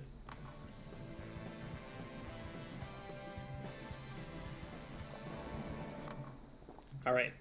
So, as Cure, you have to be cognizant of the fact that there is no teammate out on the map. That means that you are the furthest player forward. If you move forward in a way that's obvious, the enemy team is going to see you, and you're the first player they're going to think to push. Especially coming in from the rail, that's a very visible way to enter the map, and you can see how much they've already painted in mid. So you have to assume that there's probably someone looking at you as soon as you land here, and that this is a little bit dangerous, but you do manage to get them, so good job getting a pick to open things up. Now, that doesn't mean we can just run forward yet, because look at where our teammates are on the map right now. This isn't something that you would be able to see from your position, but given that you were the first one down and that your team had a delayed wipe afterward, you've got to kind of keep in the back of your head that your teammates aren't quite there yet. They're not right up there with you where they would be able to help you with a fight. So if you do pick a fight right now, you are still outnumbered, despite the fact that the top of the screen shows you 4v3. And that is about how I expect that to go there. On top of, being in a 2v3, you also don't get your teammate to go with you. Like, Jamer just kind of stays back there behind left stack. I don't know whether that's you called it and Jamer just didn't follow up, or that you didn't call it and Jamer didn't recognize it was happening. Usually, coordination, it's not any one player's fault. It's everybody involved. But whatever it was that led to this outcome, Cure pushed while nobody else pushed. So Cure just ended up in a 1v4 situation, is going to go down here, and the enemy team still has control of the map and has the Rainmaker. If you are going to go in for a push like that, you want to be trading with the Rainmaker specifically. Trading with the Rainmaker is just about always worth it, as a general rule, because it slows their push down so drastically, and gives your team time to respawn before they have momentum again. So now, we've got Jamer, who's around the left stack. We've got Aklis, who's coming out the far right. And we've got Artem, who's way back in their own base, presumably farming for missiles or something. These are 4 different game plans, basically, that we're setting up here. Maybe Jamer is staying back because Artem's calling that they're going to farm for missiles, and so Jamer's trying not to overcommit to, they're just trying to play safe. But they're the only person who's defending on the left-hand side. And if they just, let the enemy team in, then they're going to get first checkpoint on the left side for free. We need to get into positions that are actually preventing the enemy team from moving towards the goal. And if we're going to farm for the special, it needs to be something you can do quickly. I'm going to encourage Artem to get that paint that they need for their special from, somewhere in mid. Somewhere that the enemy team is painting. Because, you don't need that spot on the map on the back right painted. Your team doesn't need that to move around or anything. If you paint your freezer instead of where you are, you're doing double duty for your team, because now they have something they can move with and you're getting your special, instead of just you're getting your special and they don't even have your support if a fight breaks out. We need to develop a game plan that gets us much closer together so we're not going to get isolated and picked apart like this, because every single one of these engagements is like a 1v3. I can't, comment on how well these were played mechanically or anything, because it wasn't a mechanical outplay. It was just we dove into a 1v3, which is a losing engagement every time. So the missiles come out, but the thing about missiles is that it adds pressure. Missiles are not going to splat anybody by themselves. You need somebody else going in with it. You need another special being launched at them. You need something else if you're ever going to get any picks or any value out of a set of missiles. And nobody's in a position right now to actually do that, because we've lost 2 players right before the missiles were launched. And the one other player we have is on the opposite side of the map from where the Rainmaker is going to try and push now, and we're not rotating to the left with it.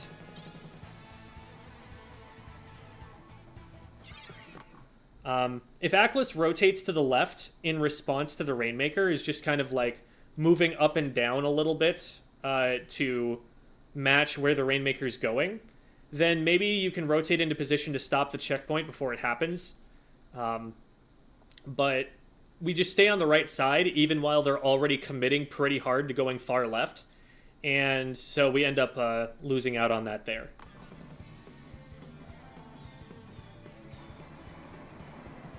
Okay, we're back together. We get the pop. We need to get some map control here. We need to get this player down quickly, and then we need to paint mid, because they keep moving into mid and sharking for free there. We can't let them have all of that space, because if they get all that space, then the players behind them are just going to be able to swim into that space and take it, and we'll be further back than we deserve to be. notice how we popped the Rainmaker and grabbed it, but we really haven't gotten that much paint down in mid or in front of us or on the stack or anything like that. Like, we need to be getting out there and getting paint down, because all of the time that we're spending on getting ourselves moving forward, the enemy team is spending respawning. So notice how even though we won a fight back here by first checkpoint, we're fighting again at the first checkpoint, because the opposing team has had time to respawn and start poking at us, and we're still back there. This fight could be happening on, like, the enemy stack. And then if we win it that far up, now we're right next to the checkpoint and we can actually score.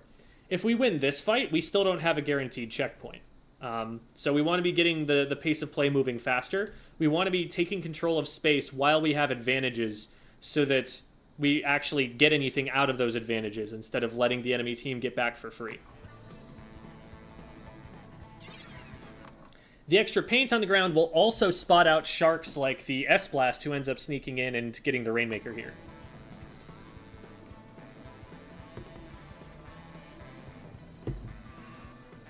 Yeah, it'd be good to get this paint, this shield popped. We might just want to let this reset right now, because we don't have a super strong position in mid.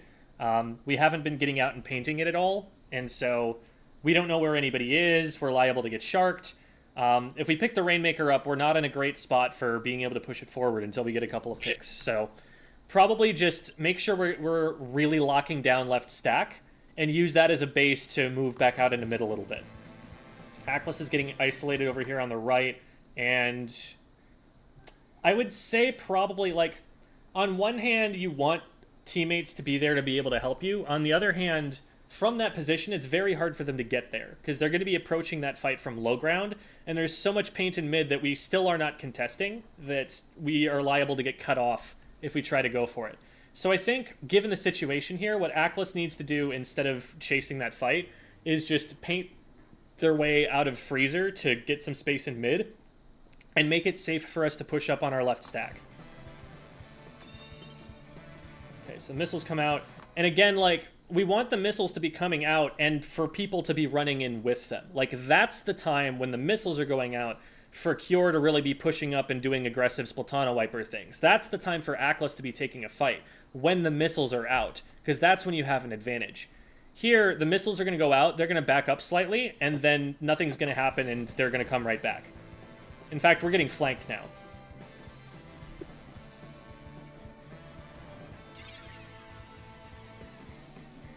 So we end up trading back okay. And the Splash definitely is making a mistake trying to stay in that fight. So we can probably pick up here. I don't like that we're backing up. If someone's going back to pick up the Rainmaker, the other person should be creating space. Because, like, look at what the S-Blast is able to do here. They're able to actually move towards the Rainmaker while we're picking it up. And they're able to get a pick going there. Now, they're severely outnumbered, so they're only able to get one, and we're able to push up from there. But, like, here's the kind of the theory of Rainmaker. We'll go back to send.editing/plans for this. So, here. The Rainmaker needs to either go like this, or it needs to go like this, more or less. So, if the Rainmaker's right here, we know that it has to move this way to some degree. So, if there is an enemy player who's right here, and the Rainmaker moves up to here, we have to assume that they're going to be able to stop the Rainmaker. Because the Rainmaker is not good at dueling. The Rainmaker is a very slow weapon, and just about every weapon in the game is capable of outmaneuvering it and beating it in some way. So, if the Rainmaker is the furthest player forward when the push is happening, the very first opposing player that it ever runs into is just going to stop it right away, and we're not going to get anywhere. Therefore, in that situation where we have two players up, one is going to grab the Rainmaker, the other one should not back up and be back here or something. Because now this player can get even closer to the Rainmaker and isn't being stopped for doing it. What we need this player to do is push up.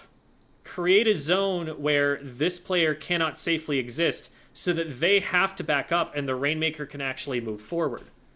Get paint on the ground so that nobody can sneak up on it. That's the job of the front line. And if we do that, then we're going to be able to start kind of taking control back of the map and be able to move forward bit by bit, build specials up, make it so that it's painted and so that we can see everybody coming and get a really solid push going.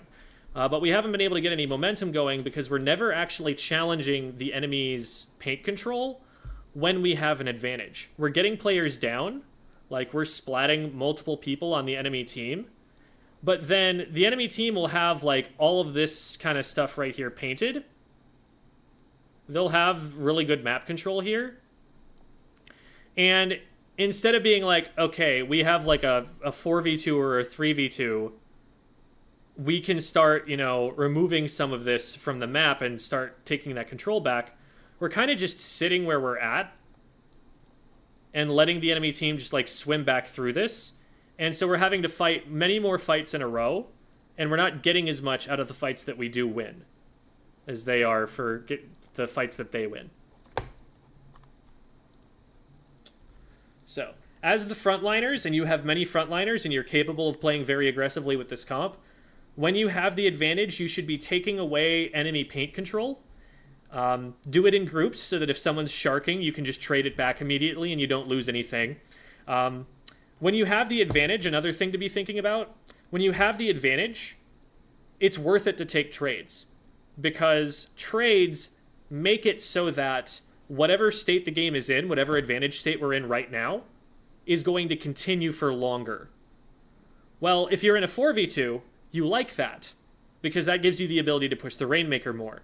So you're fine with taking a 1-for-1 trade in a 4v2. You're going to continue to have that numbers advantage as long as that kind of trading keeps happening. So you can afford to be more risky. You can afford to be less safe when you have that numbers advantage, as long as you're pushing up with the rest of your team and you've got, a teammate relatively close to you to be able to trade back if someone sneaks up on you. Because then you're either like 2v1ing a player if you find them, or their worst case scenario, they're sneaking up on you and getting you, and then they just get traded back and it's a 1-for-1, which again you like. So in those kinds of situations, like we need someone out in front. We need the frontliner getting involved and helping make that push happen. And it's inconsistent whether that's happening. Good pick from Jamer there, spotting out the slosher and being able to clean up here.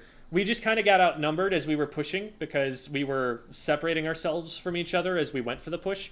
Rainmaker became one of the furthest players forward. The only person in the way was a single Wiper. Wiper loses the 1v2. Rainmaker isn't as good in that fight, and so then it all collapses from there. But great job getting the pick on the tail end to try and keep the team in it from Jamer.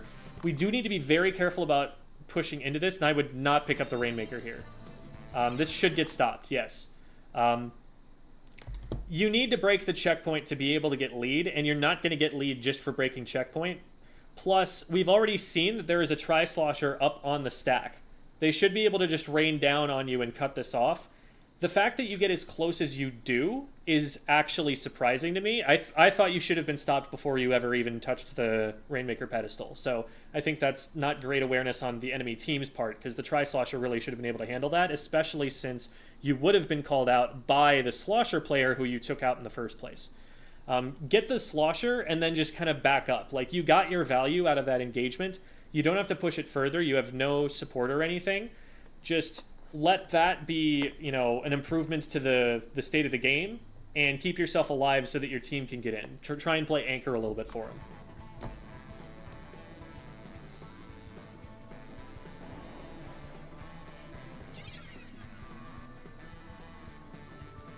I like the shark from Aklis. Nice, we get one.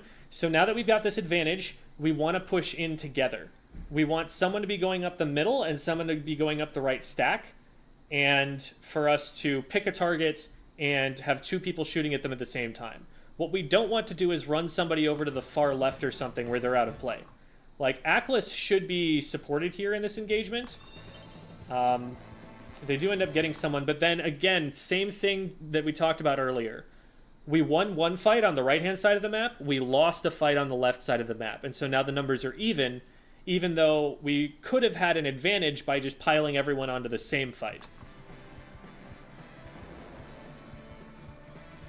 Oh, Aklis is in trouble because nobody's pushing up with him right here. If Aklis is this deep, like, this is something that they should have called, like, a while ago, that they're pushing right stack.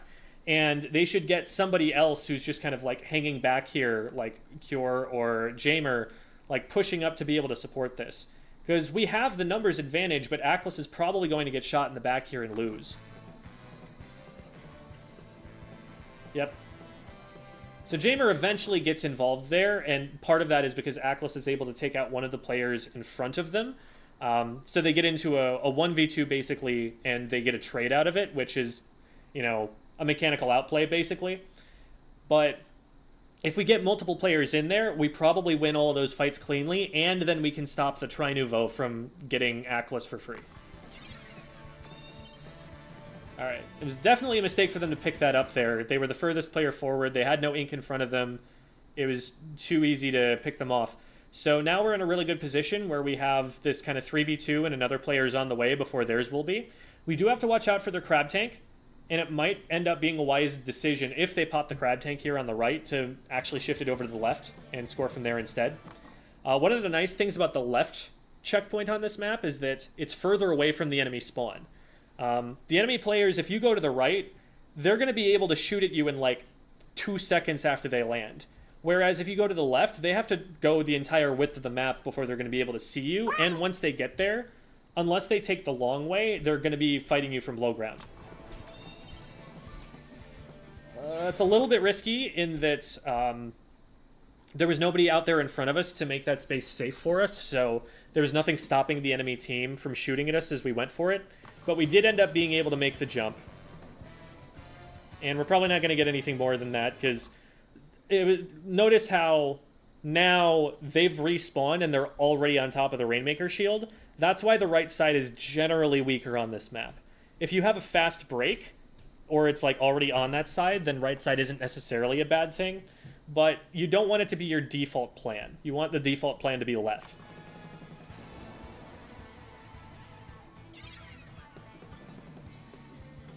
Okay, there. Ooh, wow, that's a risky jump there. We're landing on top of two of them. We are going to be able to dash and probably hit someone because they just kind of wandered on top of it here. But we're in kind of a 2v4 situation up until Cure shows up and makes it a 1v3 situation. So we get a 1-for-1 trade off of that, which isn't bad because, you know, Cure is kind of going in and expecting to trade a lot of the time. It's a very aggressive play style, so that works. Now, if the enemy team were a little bit more observant for beacons, then that definitely could have gone worse. In the situation where they end up in that 4v2, that's a situation where it's a really good idea for them to be checking their map because they're safe for at least a couple seconds. And so that's a good time to flick the map open against any kind of beacon comp and see where the beacons are so you know where to expect them. This only works because they don't see the beacon. And even then, by work, we mean we get a 1-for-1 trade, which we're not super enthused about. It also is drawing our whole team over into this fight on low ground on the right-hand side, and if Aklis doesn't win this engagement against the Tri-Nouveau and the S-Blast, then we're down a player. Yeah, so now it's still a disadvantage for us.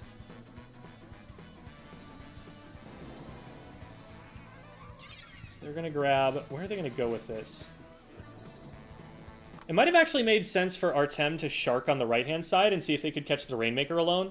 Because the Rainmaker was pretty far away from the defenders, and that might be a good trade that can help, you know, stabilize the team a little bit. But as it is, we just don't have the numbers to be fighting this. We don't want Cure going in. We don't want Artem dropping into a visible place. Like, Artem is putting themselves on the path that the Rainmaker already wants to take to move forward. And so, if you put yourself in their way, they're going to have to move you. Whereas if you put yourself out of their way or sneak around somewhere that they're not looking, then you might be able to get significantly closer to them before they notice you. Now, their they're a little bit confused about what their game plan is here.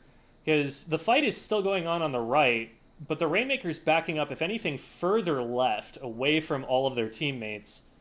The Rainmaker really made a mistake being as far left as they were in the first place, and they've only moved themselves further away from where their teammates can protect them. So what they should be able to do here is score more by just pushing the right-hand side aggressively and, overwhelming Jamer. But because they're not really clear on what their goal is, we're able to benefit from that by spawning in and being able to defend in time. Okay, so they just end up jumping it off. They're 3 down, and so this is a situation where you just grab and go left every time. Yeah, get a splash wall up on the right-hand side so that someone who's trying to come in from the right won't be able to stop the Rainmaker as it goes up the block.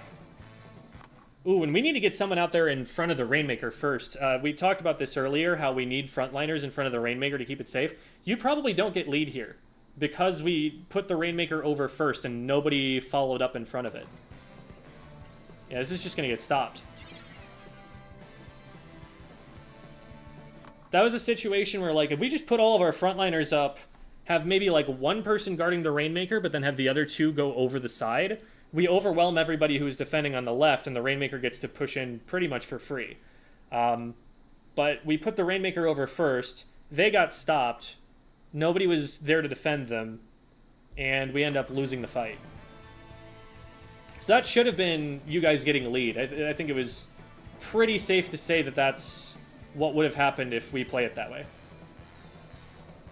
I don't like Artem going in here. We only have like 25 seconds left. And yes, we popped missiles, but there was nobody to follow up on them again. Like, one person plus missiles is still not going to win you a 1v3. And that's what we're in right now, and we're going to stagger the team by going in here. And we only have 20 seconds left on the clock, so we can only survive that stagger for so long.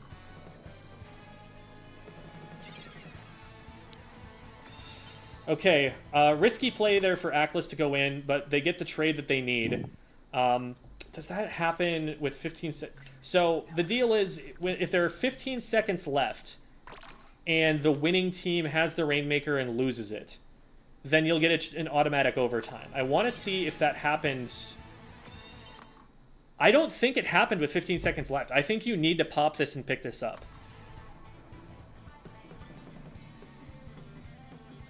Oh, no, they're going to pop it, aren't they? This is a big mistake if they pop the Rainmaker. Yeah, they should not have done that.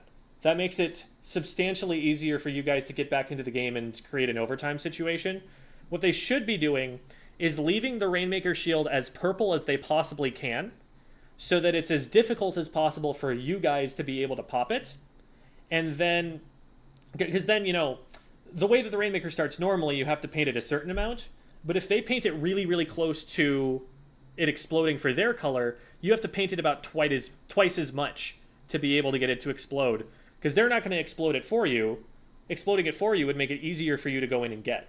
Now all that needs to happen is for Cure to shark here and maybe like sneak in and snag it, and that can start an overtime push.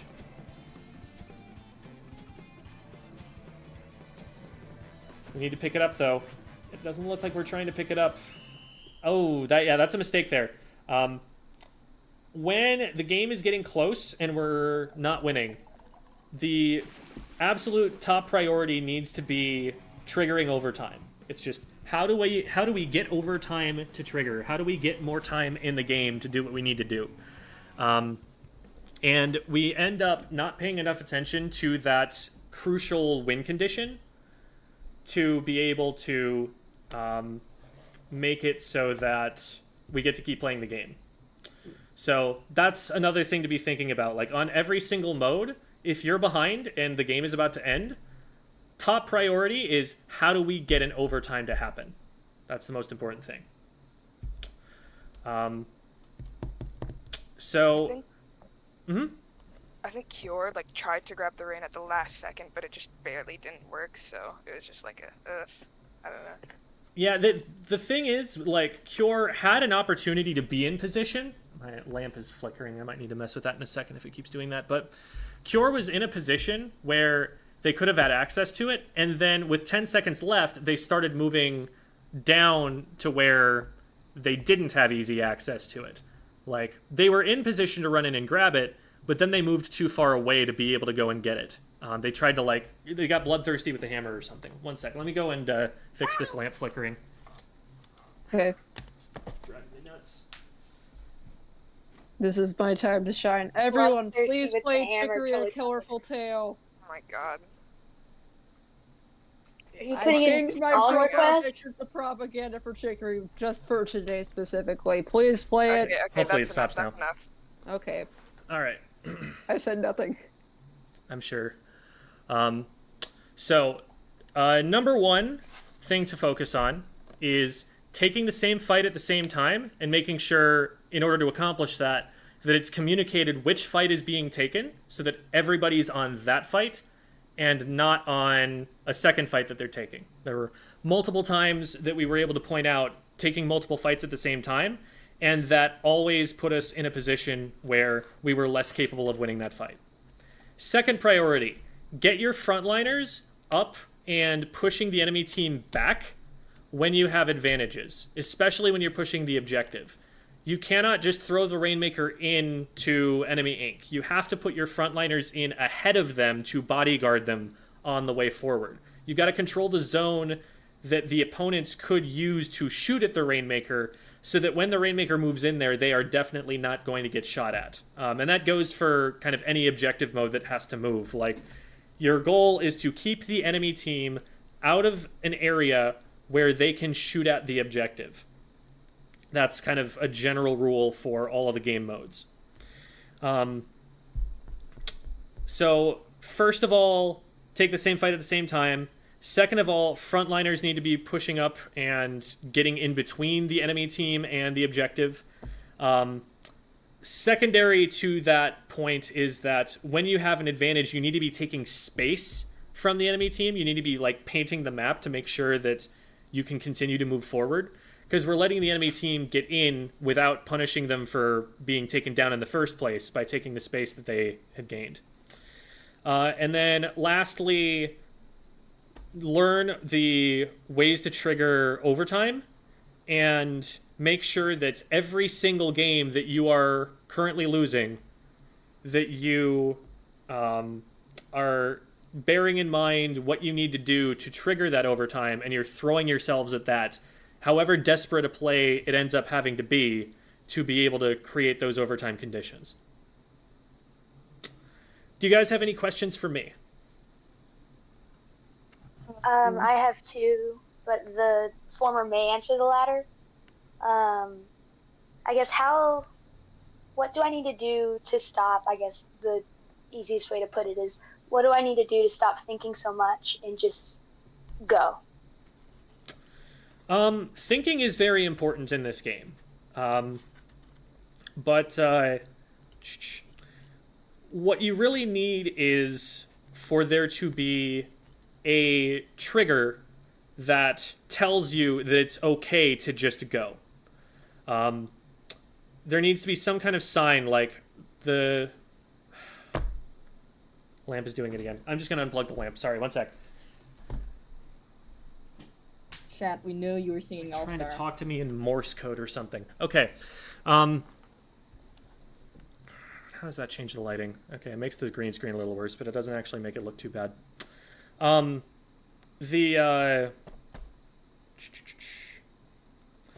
So, for example, your team has 2 enemy players down.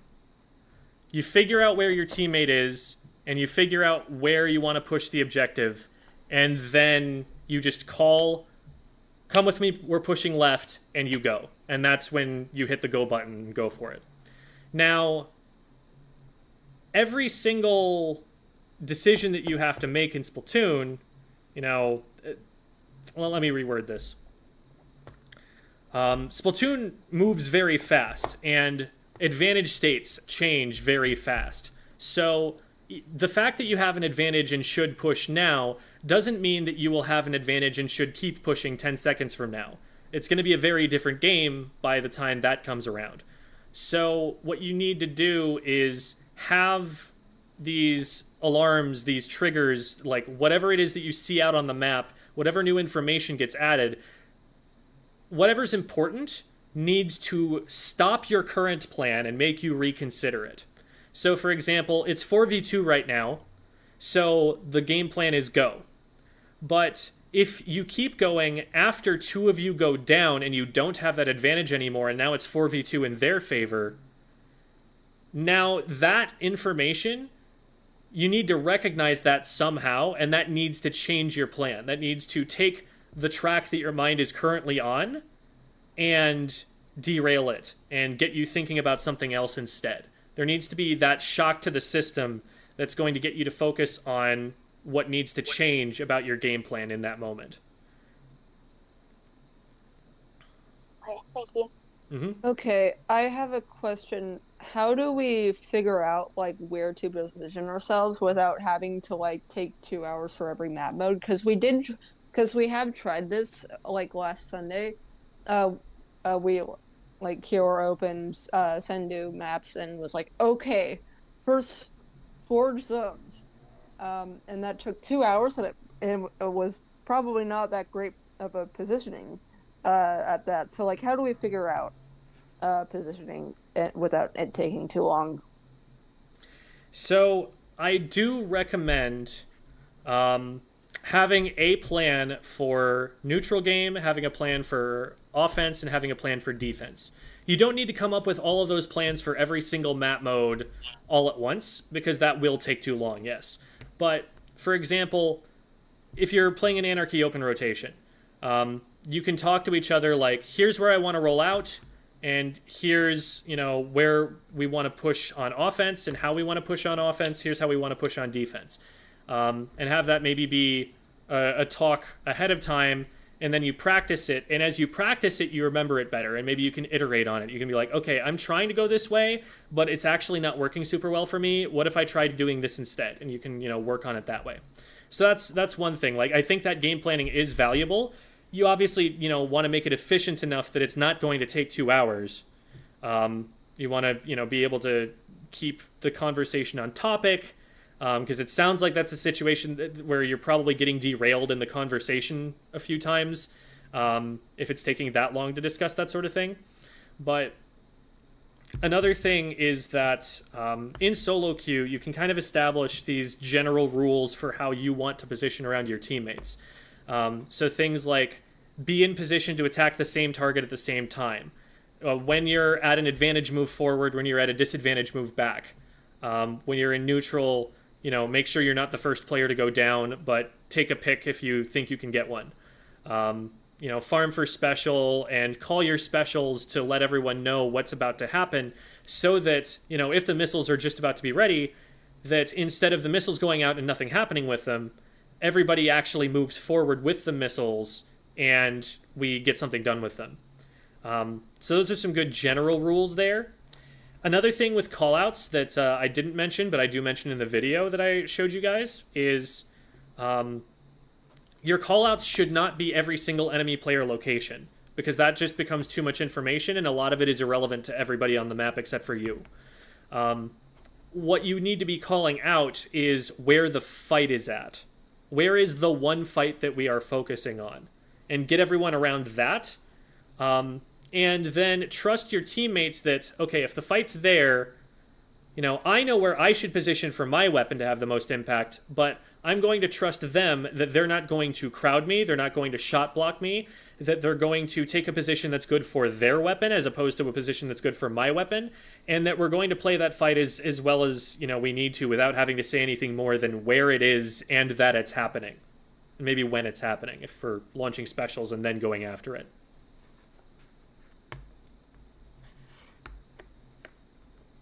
Okay, thank you. That helped a lot.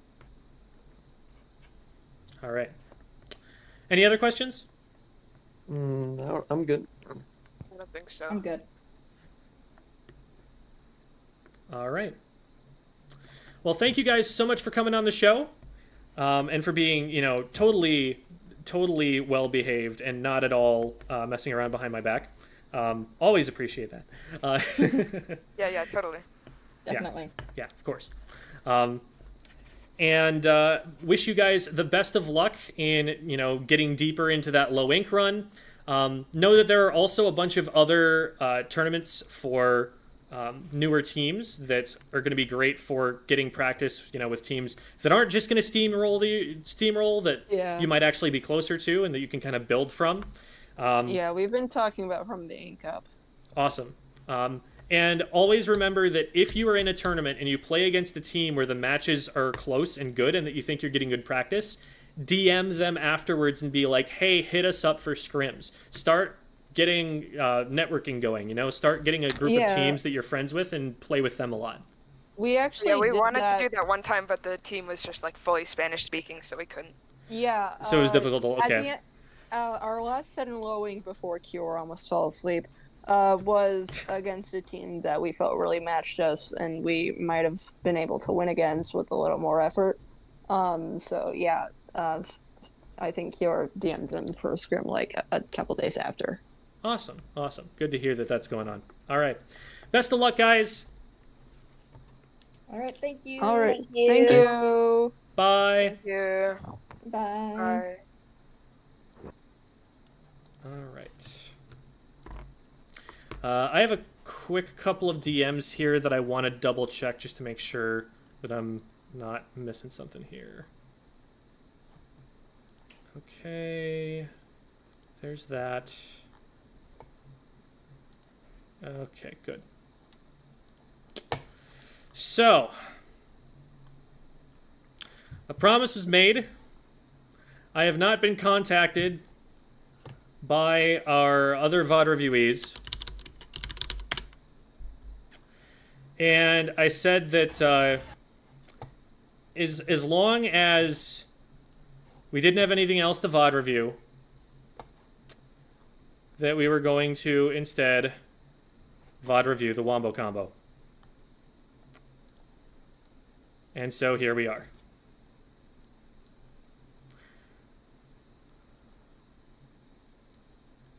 So, I have not personally, I have not turned the volume on because there are a lot of words that are said here.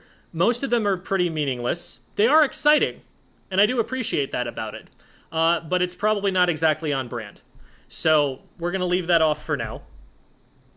But what we're looking at is the Wombo Combo. For those who have not been Melee players or have not played, competitive League of Legends, the phrase Wombo Combo got picked up by, I think, Civ HD in a League of Legends video, and since then it's spread all over gaming in general, just to refer to a team combo that was just devastating and left the other team with no counterplay.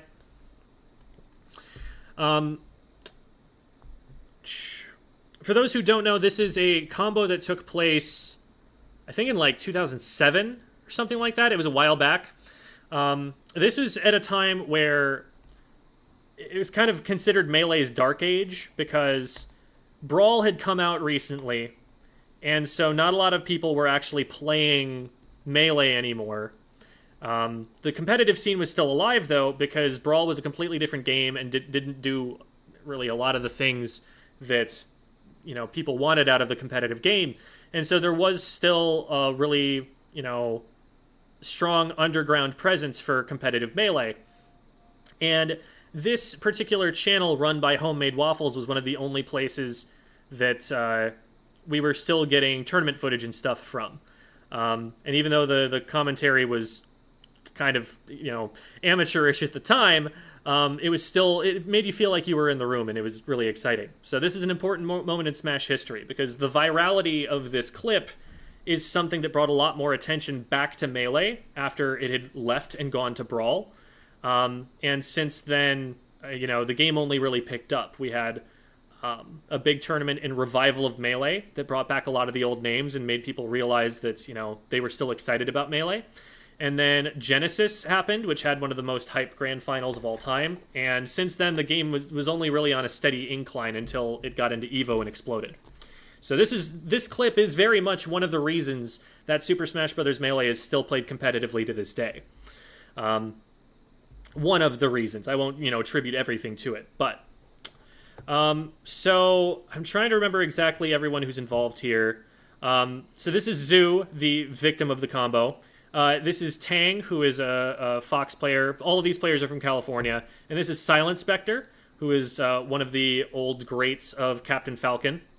And I don't remember who Zoo was teaming with here, because they go down, like, right here.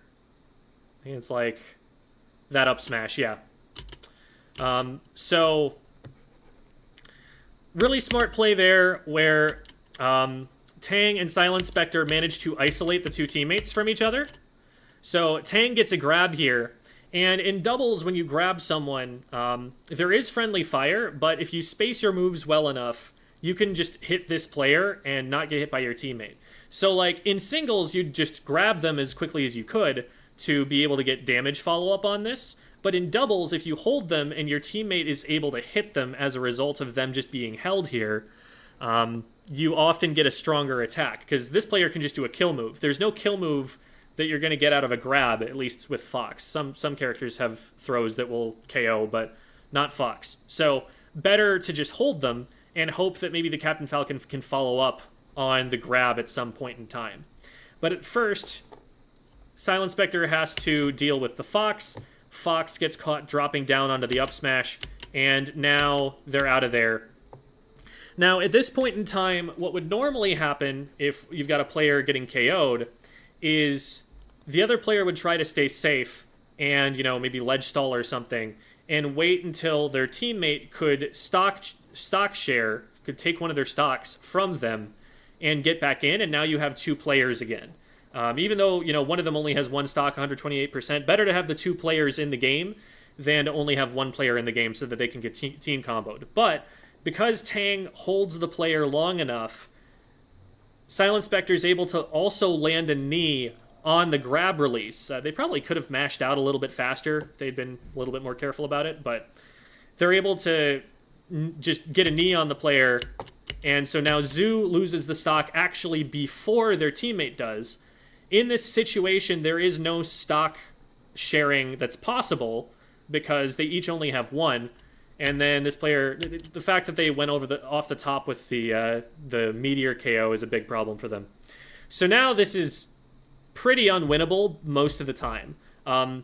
There have been some really legendary moments where players got out of these sorts of situations, and given that these two players both have pretty high percent, all it really takes is getting one hit on one of them, and then it sends them pretty far away, and then they can 1v1 the other. It's very similar to Splatoon, where the goal is to keep them separated from each other, to make it so that you can fight them one at a time instead of having to fight them both at once. Another kind of thing that makes it a little bit easier to play in Melee is that friendly fire is always going to be on. You're always going to have team attack. And so these players have to be careful about hitting each other. Instead of in Splatoon, where the worst that's going to happen is you're going to shot block someone. But definitely not a great situation, and one of the famous comments from this is, Zoo, poor Zoo, commenting that, yeah, this is not a very winnable position. Zoo is probably going to lose here, and there's not much that they can do about it. But at this point, it also gets called out Happy Feet, referring to Zoo's combo video, which was called Happy Feet, referring to Falco's down air, referring to the movie Happy Feet about dancing penguins. And then it then calls Wombo Combo after that, which is a combo that Tang and Silent Spectre specifically practiced in preparation for using against these two players. This whole sequence that you're about to see play out was something that they labbed out and designed to be shown off here. So, Zoo is invincible for the amount of time that they are flashing white. So, while they're flashing white like this, they can't be hit, and so it's up to Green Team to just kind of stay out of the way and not let any major hits get landed. But then the invincibility wears off, and they both immediately go for grabs. So you can see that this is kind of what they're fiending for. Tang manages to get the grab, and then Captain Falcon closes the distance by hitting it with a neutral air. And then They know that the grab is about to get broken here. Zoo is probably mashing on the controller to get out of the grab. So they don't go for anything yet. They just go for a regrab. And it goes to down throw. And the down throw pops Fox up perfectly for Tang to be able to up smash. Then we see a dash dance here. In Melee, if you run one direction and then input a dash in the other direction quickly enough, you just, in one frame, completely turn around and have momentum going in the other direction. It's a very good kind of movement mix-up, and it lets you reposition when it's ambiguous which direction Zoo is going to land. So, for example, if Zoo held to, like, the left on the control stick, they would fly a lot further to the left, whereas if they held right or up or something, they would move a little bit more to the right. And Silent Spectre doesn't know exactly what side Zoo is going to end up on when he gets hit by this up smash. He has to look at how Zoo is flying in this split second and figure out exactly where his next grab is going to have to go. So from here, he's dash dancing to the right, and then wherever Zoo ends up, he's going to be able to position himself with the timing of his next dash, the one he goes to the left, to be able to catch the Fox landing wherever he ends up going. So he ends up getting the grab, and then it's an immediate back throw. Tang knows what is about to happen and is already standing in exactly the right position for it. And it hits him with Shine into up smash. For those who don't know, in Melee, Fox's down B, the reflector, is a move that comes out on frame 1. It is the fastest possible move in the game's engine. And it is cancelable after 4 frames. For reference, this game runs at 60 frames per second. So in 1/15th of a second after you hit someone with the move, you can then jump. And if you jump, there are 3 frames in Fox's case. Most characters have more than this of jump squat, but there are a few frames where your character is kind of squatting down on the ground before they leave the ground, and they're still considered to be in a grounded state. And you can cancel the jump by inputting something like an up smash. The reason specifically up smash works is that the up and A input that you need to press for the up smash, unless someone gets it like frame perfectly, if they didn't make it so that it could cancel the jump, then you would never get the up smash, and you would just tap jump by mistake instead of getting the up smash. And that's got to be frustrating for a new player who isn't going to learn frame perfect timing just to be able to use a basic move of Fox's. So we abuse that buffer window that you get to be able to jump to cancel the shine, but then up smash to be able to get the shine and then hit someone immediately out of it. And at the angle that Tang hits Zoo, with the correct timing, Zoo gets knocked in front of him. If Zoo had gone past Tang and then he'd gotten shined, then he would have gone to the right of Tang, and Tang would have missed with his up smash. So it's important that Tang gets the timing right on that shine. But once he gets the timing right, the up smash is guaranteed here. And now it sets up Zoo for getting hit with the Knee of Justice. And that is the Wombo combo. So to watch all of that back at the proper speed, there goes Zoo's teammate. Zoo comes back in, hits the back air, but then gets grabbed after going for another back air. Grab, up smash, back throw, shine up smash, knee. There you go.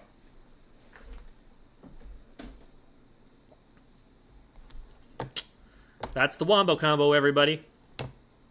Hope you enjoyed.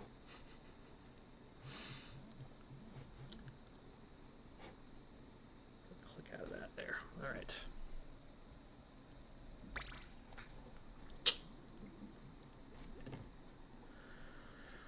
All right.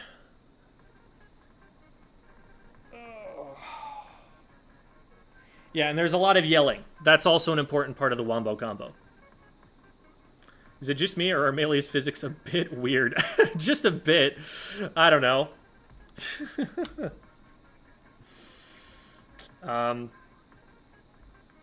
Like, Melee, it makes sense once you understand the systems.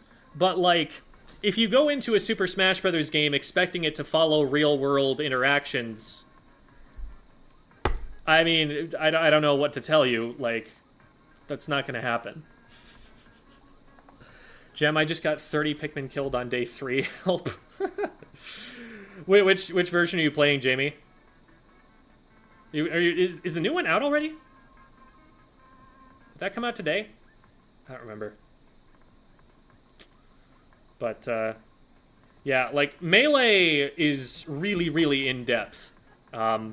There are major decisions that are constantly being made at a pretty incredible speed. It's not unheard of at all for players to be putting in 6 inputs per second, and for all of those to actually be pretty significant.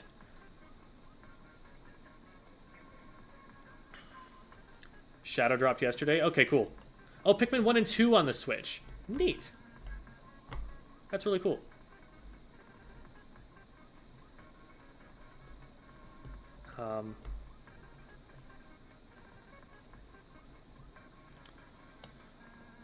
Nice. All right.